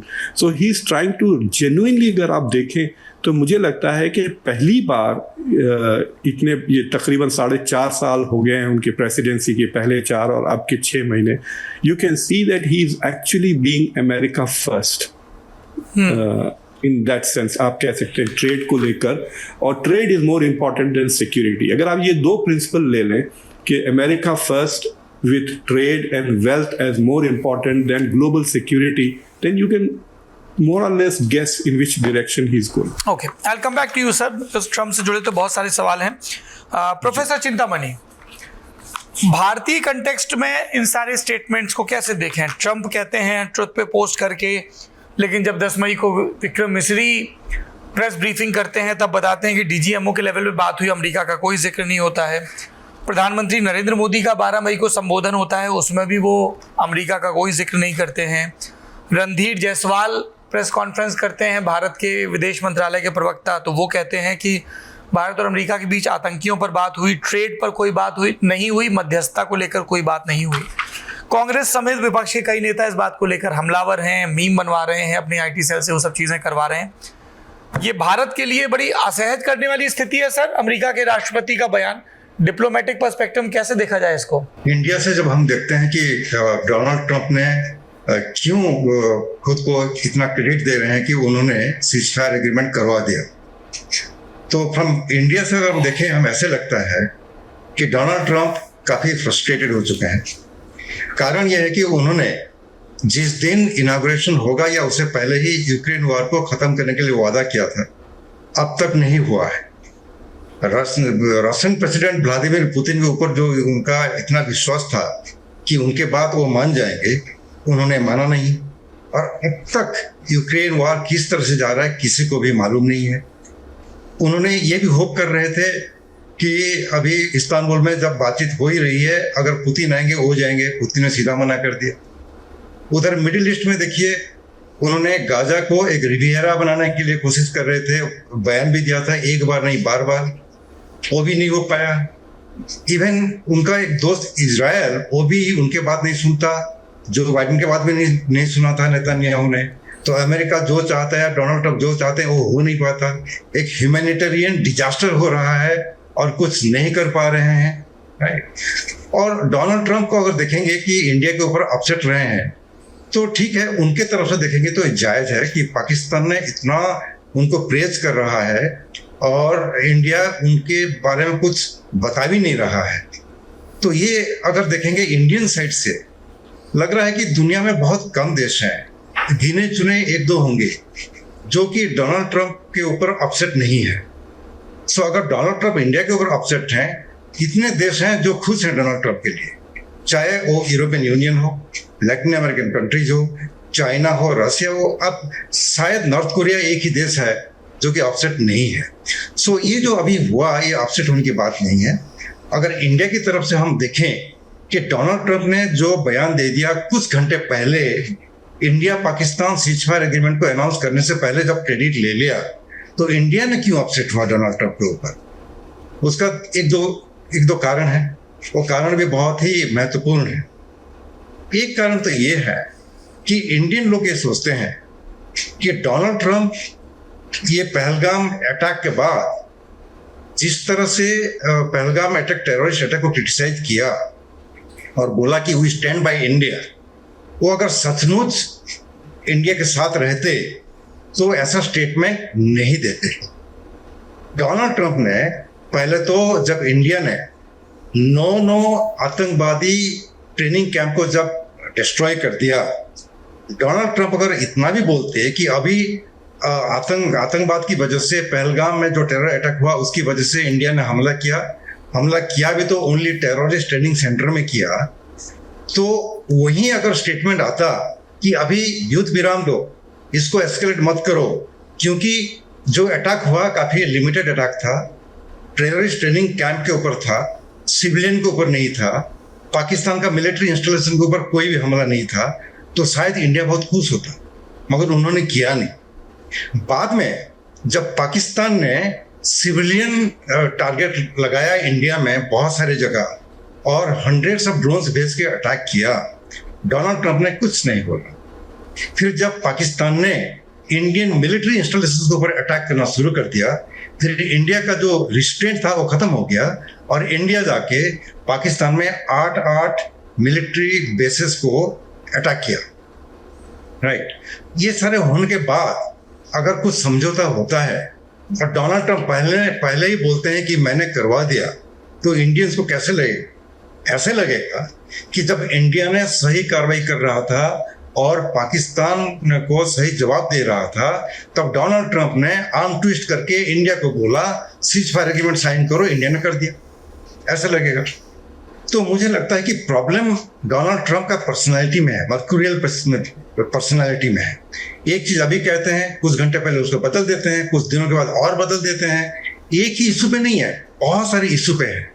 तो अगर सोच समझ के एक बयान देते और क्रेडिट नहीं लेते कि उनकी वजह से जो भी इंडिया पनिश करना चाहता था पाकिस्तान का प्रो टेररिस्ट एक्टिविटीज को लेके, तो शायद ये नहीं होता। पाकिस्तान काफी चालाक देश है। जब पाकिस्तान ने ट्रंप को एक बार नहीं बार बार इतना प्रेज किया, तो अमेरिका को लगा कि पाकिस्तान कितना अच्छा देश है, इंडिया तो बदमाश है, एप्रिशिएट भी नहीं कर रहा है जो भी हमने करा। इसमें डाउट नहीं है कि सीजफायर होने के कई घंटों पहले या पहले 1-2 दिन पहले से ही अमेरिका के साथ इंडिया का बातचीत हो रही थी, पाकिस्तान का भी बातचीत हो रही थी। बट इंडियन पर्सपेक्टिव में देखें तो सिर्फ अमेरिका के साथ बातचीत नहीं हो रही थी, बहुत सारे मेजर कंट्री हैं, सबके साथ बातचीत हो रही थी। तो इसलिए थोड़ा सा अगर वेट करते और जल्दबाजी में अपना क्लेम नहीं करते, शायद पूरा इतिहास ही बदल जाता। देखिए 99 जब कारगिल वॉर हो रहा था, शुरू में तो पाकिस्तान काफी हमला किया। जब धीरे धीरे जब पाशा पलट गया, पाकिस्तान ने डेस्परेटली बिल क्लिंटन के साथ बातचीत करके नवाज शरीफ ने जुलाई 4 इंडिपेंडेंस डे ऑफ अमेरिका छुट्टी के दिन जाके उनसे बात किया। उसी टाइम में बिल क्लिंटन ने अटल बिहारी वाजपेयी जी से बात किया और फिर कारगिल वॉर खत्म हुआ, which is a good thing. अभी भी उन्होंने वही किया। जब देखा कि पाकिस्तान के पास और इंडिया के साथ लड़ाई करने के लिए आगे बढ़ेंगे तो उनका ज्यादा ही ज्यादा नुकसान होगा, तब उन्होंने डोनाल्ड ट्रंप के ऊपर लॉबी किया और बोला कि युद्ध विराम होना चाहिए, हमारे पास न्यूक्लियर वेपन है, न्यूक्लियर वॉर हो जाएगा, साउथ एशिया खत्म हो जाएगा। तो ये सिर्फ सिंपल जो कनेक्टिविटी लाके अमेरिका के ऊपर लॉबी कर रहा है, शायद पाकिस्तान ने सक्सेसफुल हो गया डोनाल्ड ट्रंप को कन्विंस करने के लिए। इसीलिए जो भी हुआ वही हुआ, ये मेरा मानना है। प्रोफेसर, इंटरनेशनल कंटेक्स्ट में तो ये बात समझ में आ गई, लेकिन हमारे यहाँ अब विदेश नीति डोमेस्टिक पॉलिटिक्स का भी बड़ा हिस्सा है। तो जो बीजेपी वर्सेस कांग्रेस या रूलिंग पार्टी वर्सेस अदर्स चल रहा है 2014 ऑनवर्ड्स, जिस तरह से हम देख रहे हैं, या जैसे डॉक्टर खान ने और आपने भी जिक्र किया कि ये तो अटल बिहारी वाजपेयी और जॉर्ज बुश के ज़माने से जो एक भारत और अमेरिका के प्रगाढ़ रिश्ते बनते दिख रहे हैं, उसमें आपको कोई तब्दीली दिख रही है या बस ये 2-3 साल का एक हिचकोले भरा पीरियड रहेगा और उसके बाद नॉर्मलसी रिस्टोर हो जाएगी इंडो यूएस में? क्योंकि जिस तरीके के हमारे ट्रेड के रिश्ते हैं, जितने ज़्यादा एनआरआईज वहाँ पे हैं, जितनी पोजीशंस पे हैं, इंडिया लॉबी जितनी मजबूत है, तो इवेंचुअली वो पोस्ट ट्रम्प एरा, चाहे डेमोक्रेट हो चाहे रिपब्लिकन, वो एक स्मूथ लाइन हो जाएगा। क्या लगता है आपको? और इन डोमेस्टिक पॉलिटिक्स में वो कैसे प्ले आउट करेगा? पहले तो ट्रम्प एडमिनिस्ट्रेशन 1.0 था, फिर बीच में एक इंटरवल आ गया, जो बाइडेन आ गए, फिर ट्रम्प 2.0 एडमिनिस्ट्रेशन आ गया। ट्रम्प ने 1-2 बार बयान दिया था कि शायद वो तीसरी बार कंटेस्ट करेंगे, जब नामुमकिन हो गया फिर वो कंटेस्ट नहीं करेंगे, ट्रम्प एडमिनिस्ट्रेशन खत्म हो जाएगा। अमेरिका का इतना लंबा चौड़ा जो रोल है ग्लोबल अफेयर्स में, कोई भी 1 या 2 एडमिनिस्ट्रेशन के साथ सीमित नहीं होता। और बीच में अगर कोई एडमिनिस्ट्रेशन 4 या 8 साल के लिए पार में आ भी जाए और कुछ एक नए दिशा अपनाने के लिए कोशिश करे, उसको भी अंडू हो सकता है। जिस तरह से डोनाल्ड ट्रंप ने जो बाइडेन के काफी सारे पॉलिसी को अंडू किया और जो बाइडेन ने भी काफी सारे पॉलिसी डोनाल्ड ट्रंप का अंडू किया, मगर कुछ पॉलिसी ऐसे हैं दोनों ने उसको अंडू नहीं किया। फॉर एग्जाम्पल, क्वाड को लेके देखिए, हम सोच रहे थे कि क्वाड, जो कि डोनाल्ड ट्रंप ने क्वाड को रिवाइव करने के लिए एक महत्वपूर्ण रोल प्ले किया, उसके बाद हमने सोच रहे थे कि जो बाइडेन पावर में आ गए तो क्वाड तो अभी खत्म, ये तो डोनाल्ड ट्रंप का आइडिया है। मगर जो बाइडेन ने उसको एलिवेट करके समिट लेवल पे ले आए। और फिर उसके बाद हमने सोचा कि जो बाइडेन ने क्वाड को ऐसा पुश किया, शायद डोनाल्ड ट्रंप आज के उसको नकार देंगे। फिर देखने को मिला कि मार्को रूबियो के साथ अगर पहला मीटिंग कोई हुआ तो वो क्वाड लीडर्स के साथ हुआ। तो अभी जो क्वाड का कोई पोजीशन नहीं रहा, इसका मतलब नहीं कि क्वाड खत्म है। चाइना के साथ जो अभी डील चल रहा है और जो भी थोड़ा सा कॉम्प्रोमाइज हुआ है, इसका मतलब नहीं है कि चाइना ने अभी अमेरिका को एक चैलेंज नहीं करेगा। चाइना अमेरिका का नंबर 1 चैलेंजर है और कई दशकों तक रहेगा। इसलिए क्वाड का जो भी एक अंडरस्टैंडिंग है कि चाइना का जो हेजेमनी एशिया पे नहीं होना चाहिए, चाइना एक स्टेक होल्डर होना चाहिए, वो उसका रेलेवेंस अभी भी रहेगा। इंडिया पाकिस्तान में जो भी अभी हुआ कुछ दिनों के लिए, उसकी वजह से क्वाड डिसमेंटल होने का चांसेस नहीं है। तो मेरा मानना यह है कि अल्टीमेटली एक नेशनल इंटरेस्ट नाम के कोई चीज होता है। अमेरिकन प्रेसिडेंट्स आते हैं, उसमें अपना इंटरप्रिटेशन देके वही नेशनल इंटरेस्ट को आगे बढ़ाने के लिए कोशिश करते हैं, पॉलिसी को थोड़ा सा ट्विक करते हैं। मगर जो फंडामेंटल इंटरेस्ट है हमेशा रहता है। फॉरेन पॉलिसी 3-4 साल में कभी नहीं बनता। नेशनल इंटरेस्ट 5-6 साल में खत्म नहीं होता, नहीं बदलता। ये लंबा चौड़ा प्रोसेस है। तो इंडिया और अमेरिका के बीच जिस टाइप का एक स्ट्रेटेजिक पार्टनरशिप है, ये एक मेगा इवेंट है, पोस्ट कोल्ड वॉर एरा का एक मेजर डेवलपमेंट है। और इसी दौरान हमने देखा है कि स्ट्रेटेजिक पार्टनरशिप में काफी उतार चढ़ाव भी आए हैं, अप्स एंड डाउन्स आए हैं। It can not be linear progressive, एकदम फैंटास्टिक हाईवे में चलेगा, ऐसा होना ही नहीं है। क्योंकि इंडिया मानता है कि इसका फॉरेन पॉलिसी बेस होगा तो स्ट्रेटेजिक ऑटोनॉमी पे। और अमेरिका हमेशा चाहेगा एक लॉयल एलाई हो जो कि अमेरिका बात सुने। तो जिस टाइप का रिलेशनशिप अमेरिका का जापान के साथ है, ऑस्ट्रेलिया के साथ है या साउथ कोरिया के साथ है, ऐसा रिलेशनशिप इंडिया के साथ हो ही नहीं सकता। मगर फंडामेंटल एरियाज में जो कोऑपरेशन है, स्ट्रेटेजिक कन्वर्जेंस बिग पिक्चर में जो है, वो डोनाल्ड ट्रंप जाने के बाद भी वो रहेगा। बीच बीच में हिकअप्स आएंगे, उसको सुलझाएंगे भी, और अभी भी जो मतभेद है कौन सीज फायर करवाया वो भी सॉल्व हो जाएगा। डोनाल्ड ट्रंप ने खुद अपना बयान को फिर बदला है, नहीं ऐसा मत सोचिए कि मैंने ही कराया, बट मैंने हेल्प किया। तो धीरे धीरे वो समझ भी रहे हैं। तो मेरा ये मानना है कि इंडो यूएस स्ट्रेटेजिक पार्टनरशिप खत्म नहीं हुआ है, ना होगा। रुक कर रहे हैं रोहित जी का। रोहित जी नमस्कार। Thank you so much for having me. सबसे पहले तो मैं ये समझना चाहता हूं कि वॉशिंगटन पोस्ट और न्यूयॉर्क टाइम्स का पाकिस्तान प्रेम अचानक सूख जैसा कैसे गया? अचानक से उनको क्यों, जो पूरी दुनिया को नजर आ रहा था, सारे डिफेंस एक्सपर्ट्स को नजर आ रहा था, उनका जो एक मायोपिया रहता है इन दो अखबारों का, वो मोदी का विरोध करते करते कब भारत का विरोध करने लगते हैं, पर उनको भी ये दिख गया कि इस एयर स्ट्राइक में India clearly had upper hand. मैं समझना चाह रहा हूँ कैपिटल हिल के आसपास के इलाकों में इसको कैसे इंटरप्रेट किया जा रहा है? देखिए, यस, एक उनका जो बेंड रहा है अखबारों का, वो तो जग जाहिर है, obviously they see everything through their own lens, right? और वो फिर आप उसे प्रोग्रेसिव बोले, लिबरल बोले, एंटी इंडिया बोले, जिस तरह से भी आप उसे बोलना चाहें। आई थिंक एक प्रथा रही है, they like to verify few things. A lot of times बहुत समय लगता है उन्हें काफी चीजों को लेकर। और हमने जहां तक भारत की बात है, हमने ये भी देखा है कि कभी कभी they jump to the conclusion without verifying facts. हमने ये भी देखा है कि कभी कभी जो इंडियन अमेरिकन जो यहाँ रहते हैं, उनको लेके भी कभी कभी उनकी ऐसी रिपोर्ट्स रही है, then people had to call them out. फिर उन्होंने कभी हेडलाइन रिट्रैक्ट की है, कभी स्टेटमेंट्स बदले हैं। तो उनका एक बेंड जरूर है, बट मोटे तौर पे आई थिंक इंडिपेंडेंटली वेरीफाई करने के लिए, और हर न्यूज ऑर्गेनाइजेशन, अच्छी न्यूज ऑर्गेनाइजेशन को ये करना चाहिए। आपको सोर्सेस के हवाले से क्या पता चल रहा है, क्या नहीं पता चल रहा, लेकिन जब तक आप पूरी तरह से किसी इंफॉर्मेशन को वेरीफाई नहीं करें, मुझे लगता है इट्स जर्नलिज्म 101। सो मुझे आई फील कि they just took there own time. हाँ, भारत के साथ ये होता है कि दे हैव अ बेंड, तो थोड़ा बहुत भी डिले अगर हो तो इट लुक्स लाइक कि वो भारत विरोधी काम कर रहे हैं और इस तरह की चीजें, या पाकिस्तान की तरफ ज्यादा प्रेम दिखा रहे हैं। लेकिन मुझे लगता है they were taking their own time, और बाद में जब कंफर्म सूत्रों से उन्हें पता चला, इंडिपेंडेंटली वो वेरीफाई कर पाए, बाकी मीडिया रिपोर्ट्स को देखी, so they had to come out in support of India.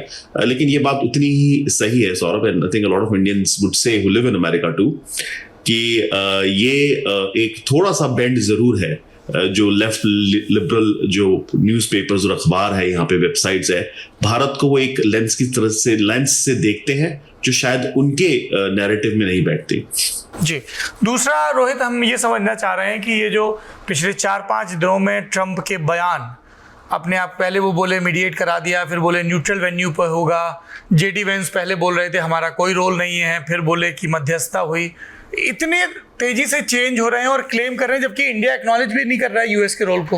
और करना भी नहीं चाहिए। आई थिंक जहां तक मुझे लगता है भारत का जो सवाल है, और स्पेशली मैं ये आपके माध्यम से पूरी भारतीय मीडिया को कहना चाहूंगा कि we should listen to our prime minister ना। हमारे प्रधानमंत्री ने क्या कहा, कि हमारा एमईए क्या कह रहा है, हमें नहीं ज्यादा तवज्जो देना चाहिए कि अगर हम एक इमर्जिंग सुपर पावर है, आपको लगता है शी जिनपिंग लुक्स फॉरवर्ड कि ट्रंप के जो लोग हैं वो चाइना को लेके क्या बोल रहे हैं, चाइना जो कर रहा है अपने देश में उसको लेके they care about it, they really don't. मुझे लगता है कि अमेरिका का एक रोल रहा है, अभी नहीं, बहुत पहले से रहा है, whenever it comes to resolving issues, especially when it comes to South Asia और भारत पाकिस्तान, बैकग्राउंड में हमेशा से they have been involved, और इसको कोई डिनाई नहीं कर सकता। आई थिंक हमने भी कभी डिनाई नहीं किया है कि जेडी वेंस का फोन आया था प्रधानमंत्री मोदी जी के पास, या मार्को रूबियो बात कर रहे थे जयशंकर साहब से। We never denied any of those things. The only thing Bharat कह रहा है कि देखिए, हमारे पास पाकिस्तान से फोन आया और हमने सीज फायर मान लिया। उसके बाद डोनाल्ड ट्रंप क्या कह रहे हैं, मार्को रूबियो बैक ट्रैक कर रहे हैं अपने initial statements. I think that's diplomacy, और उसमें मुझे लगता है कि ओवर्टली कभी अमेरिका ने सामने से ये नहीं कहा कि हमने कुछ करवा दिया है. इट्स ऑलवेज बीन लाइक कि जैसे bill Clinton during 1999 he was involve, वो कोशिश कर रहे थे कि वॉर बढ़े ना कारगिल का, but in the background 2001 attacks के बाद देखा जब वाजपेयी साहब प्रधानमंत्री थे, George W Bush had sent Condoleezza Rice, she was running the phone calls कि एस्केलेशन ना हो पाकिस्तान और भारत के बीच में, लेकिन आके क्रेडिट नहीं लिया.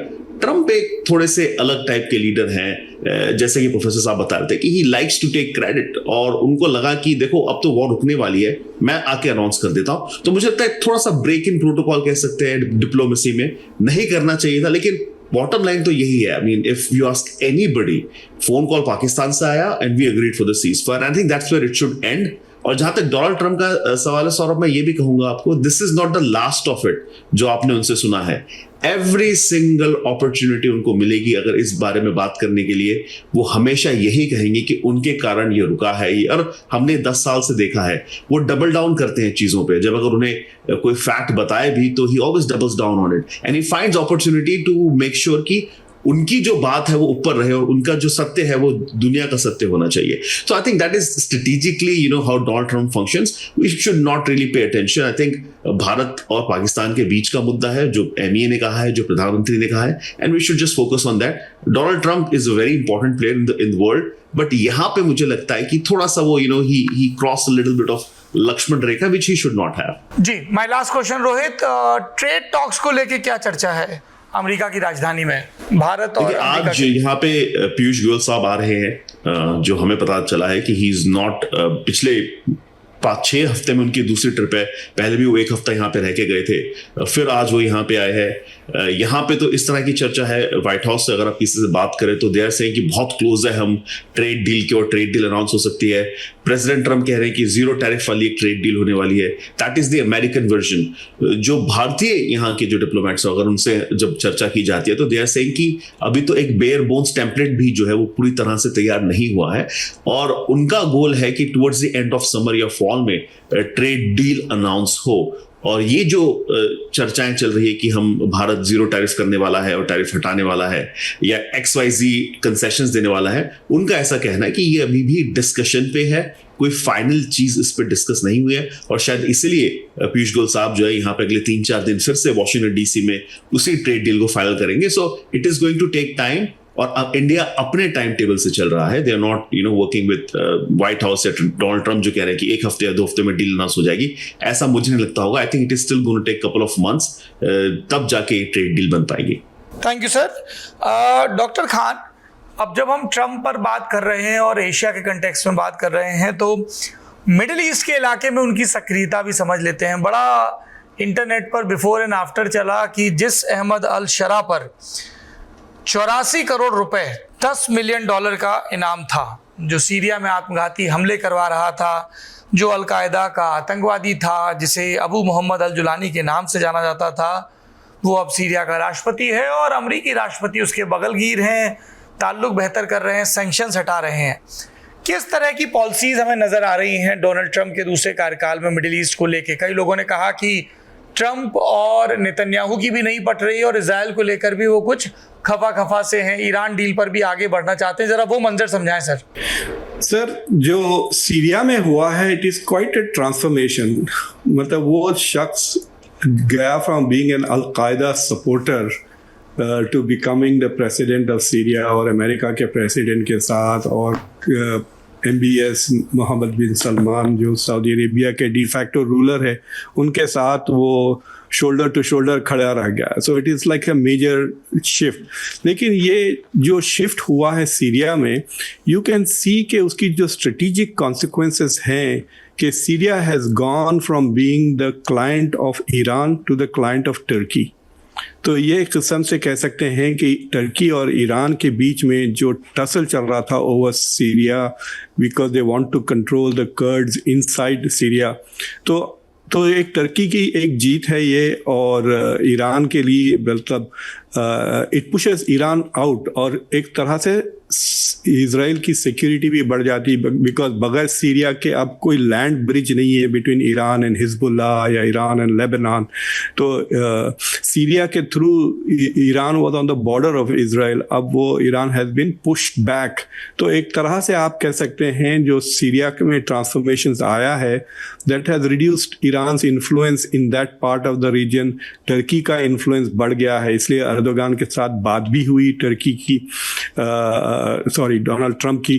तो एक वो तब्दीली आई। लेकिन जो पिछले 2-3 हफ्तों में एक बहुत ही इंटरेस्टिंग चेंज आया है, जिसे मैंने अपने शो पर भी कहा कि दिस सीम्स टू बी कि ट्रंप एडमिनिस्ट्रेशन के अंदर अमेरिका फर्स्ट वर्सेस इजराइल फर्स्टर्स के बीच में एक किस्म सा सिविल वॉर चल रही है। तो जो माइकल वॉल्स थे, जो नेशनल सिक्योरिटी एडवाइजर थे, उनको निकाल के भगा दिया बेसिकली टू एन इंस्टीट्यूशन जिसकी ट्रंप एडमिनिस्ट्रेशन में कोई महत्वपूर्ण नहीं है, it's not important at all. UN को भिजा दिया एज एन एम्बेसडर। लेकिन उनको निकालने की वजह was not a signal gate जिसमें वो एक रिपोर्टर को अपने ग्रुप में गलती से इस्तेमाल कर लिए थे, but there moved him because वो ट्रंप की पीठ के पीछे नेतन्याहू के साथ कोऑर्डिनेट कर रहे थे ऑन मेकिंग एयर स्ट्राइक्स और डायरेक्ट अटैक ऑन ईरान। और अगर आप 2024 के इलेक्शन कैंपेन में जाके देखें, दोनों ट्रंप और जेडी वैंस ने बार बार कहा कि हमारे और इजराइल के interest are not all exactly the same, we do not want war with Iran। ये तो एग्जैक्ट अल्फाज हैं जेडी वैंस के भी और डोनाल्ड ट्रंप के भी। लेकिन उनके एडमिनिस्ट्रेशन में इतने इजराइल फर्स्टर्स हैं, फॉर एग्जांपल जो इजराइल के एम्बेसडर बनाए गए माइक हकबी, माइक वॉल्स को ले ले, मार्को रूबियो को ले ले, सेनेटर कॉटन भी हैं, ऐसे कई लोग हैं जो इजराइल को के इंटरेस्ट को अमेरिका का इंटरेस्ट समझते हैं। तो इन ए वे दे प्रायोरिटाइज इजरायली इंटरेस्ट। तो पिछले 3 हफ्तों में आप कह सकते हैं ट्रंप ने ऐसे 3-4 स्टेप्स लिए हैं which have prioritize America's interest, but मतलब इजरायली की इंटरेस्ट को साइडलाइन कर दिया। तो एक तो माइकल वॉल्स को निकाल दिया। दूसरी चीज उन्होंने किया कि हुतीस के साथ एक अंडरस्टैंडिंग सीज फायर कर ली, but the cease fire is only with America, यानी Houthis are free to fire at Israel. और उन्होंने एक मिसाइल मार भी दिया बेन गुरियन एयरपोर्ट की तरफ उसके बाद। सो इजराइल वॉज वेरी अपसेट कि एक तो ब्लाइंड साइटेड थे, उनसे कंसल्ट नहीं किया, दूसरा इट वाज वेरी क्लियर कि जो हुतीस के साथ अरेंजमेंट हुआ that does not protect Israeli interest, और डे लाइट क्रिएट कर दिया between Israeli interest and American interest. फिर जो ईरान वो आए थे, नेतन्याहू जो सेकेंड टाइम जब आए थे डोनाल्ड ट्रंप से मिलने, he wanted support of US on attacking Iran. वो ईरान पे डायरेक्ट हमला करके उसके न्यूक्लियर फैसिलिटीज़ को तबाह करना चाहते हैं, जो वो माइकल वॉल्स के साथ जो कोऑर्डिनेट कर रहे थे। लेकिन ट्रंप ने उनको सरप्राइज कर दिया और गाजा का वो जो हवाई ख्वाब है उनका to make it a Riviera, he revealed that, but he also announced कि मैं जो है ईरान के साथ नेगोशिएशन शुरू कर रहा हूँ, विच वॉज, अगर आपको याद है जब ओबामा ने शुरू किया था तो नेतन्याहू ने इतना धूम कर दिया था, अमेरिका की पार्लियामेंट में आके ओबामा को ह्यूमिलिएट कर दिया था नेतन्याहू ने। लेकिन अब ऐसा कोई रिस्पॉन्स नहीं कर सके वो। तो वहाँ पे एक जो ईरान के साथ जो नेगोशिएशंस चल रहे हैं वो इट अपीयर्स एज इफ 2015 की जो JCPO अग्रीमेंट थी ओबामा की is going to look exactly like that. लेकिन ट्रंप विल क्लेम कि ये बहुत ज़बरदस्त चीज़ है, क्योंकि दिस नेतन्याहू चाहते हैं कि ईरान के पास पीसफुल टेक्नोलॉजी भी ना रहे nuclear, but what Trump is moving towards is कि खाली वेपनाइजेशन ना हो और थोड़ा बहुत यूरेनियम प्यूरिफिकेशन कम कर दें, but they can have a peaceful process. तो यहाँ पर भी अमेरिका का इंटरेस्ट आगे और इजरायली डिमांड्स और इंटरेस्ट को पीछे रख दिया। जो तीसरी उन्होंने कदम उठाई जिससे आप देख सकते हैं कि मिडल ईस्ट में Donald Trump is diverging from Netanyahu, is जो बाइडन ने जो प्रपोजल किया था कि एब्राहमिक एकॉर्ड्स को एडवांस करके सऊदी अरेबिया को इंक्लूड करें, तो उन्होंने 2-3 चीज़ें डैंगल की थी, जिसमें एक था कि सिविलियन न्यूक्लियर प्रोग्राम हम सऊदी अरेबिया को देंगे if Saudi Arabia normalises relations with Israel और एक न्यू सिक्योरिटी गारंटी। लेकिन ट्रंप ने पहली बार ऐसी अरेंजमेंट की है कि without normalisation he is open the door for Saudi civil nuclear programme. और एक छोटा और एक चीज ये उन्होंने किया कि जो हमास के साथ डायरेक्ट नेगोशिएट करके जो आखिरी अमेरिकन हॉस्टेज था उसको भी छुड़ा लिया। सो एक तरह से एक 3 हफ्ते में एक मेजर 3-4 स्टेप्स डोनाल्ड ट्रंप ने ले लिए, विच शोज कि he is moving away from Netanyahu और पर्सनली भी उनसे बात ही नहीं कर रहे हैं। और इजरायलीज का बहुत डिमांड था कि भाई आप मिडिल ईस्ट आ रहे हैं और हमारे पास नहीं आ रहे हैं। ऐसा कभी नहीं हुआ था। इनफैक्ट आपको याद होगा बिल क्लिंटन जब आए थे काफ़ी दबाव के बाद वो खाली एयरपोर्ट पर रुक के चाय पी के निकल गए थे पाकिस्तान से। तो they wanted something like that कि वापसी में डोनाल्ड ट्रंप एटलीस्ट रुक जाएं थोड़ी देर के लिए, नेतन्याहू से मिल लें। He is not doing that at all.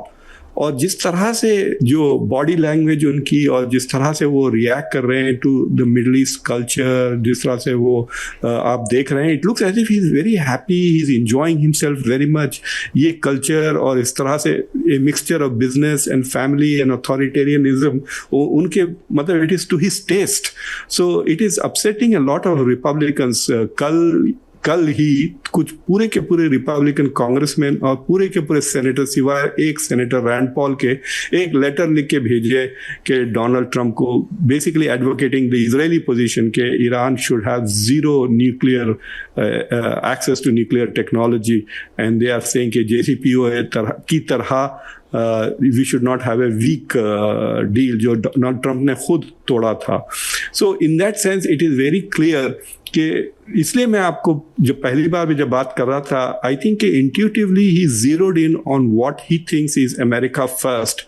और इतना he's become so good at intuitively figuring out कि अमेरिका के लिए क्या बेहतर है कि वो इजराइल की he has decolonized himself from Israeli occupation। यहाँ तो हम कहते हैं ना कि America is under Israeli occupation mentally और स्ट्रेटेजिकली। तो he is showing an independence जो कोई American president George H. Bush के बाद से नहीं दिखाया। So in that sense I think he is moving away, but इसमें बहुत खतरा है उनके लिए बिकॉज जो प्रो इजरायली बिलियनर्स है, जो प्रो इजरायली लॉबी है वो बहुत मजबूत है एंड वो दोनों पार्टीज के बेसिकली उनके कब्जे में है। तो he is going to get resistance from republicans as well as democrats अगर वो इजराइल की इंटरेस्ट को मार्जिनलाइज कर देते हैं। तो सो द क्वेश्चन इज के Trump is going to try to see कि कितना मुझे फ्रीडम मिल सकता है एक्शन का, and he is going to keep pushing that। और एक फाइनल चीज ये मैं बताऊंगा कि he is having lots of trouble on the domestic front. अब फॉर एग्जांपल जो उनकी हियरिंग्स चल रहे हैं इमिग्रेशन को लेकर सुप्रीम कोर्ट में, where he is trying to become free of the जजेस के जो रेस्ट्रेंट्स आ रहे हैं, अभी तक उनके खिलाफ 39 ऐसे रेस्ट्रेंट्स जजेस ने डाल दिए हैं जो he is not able to push his domestic policy, immigration policy.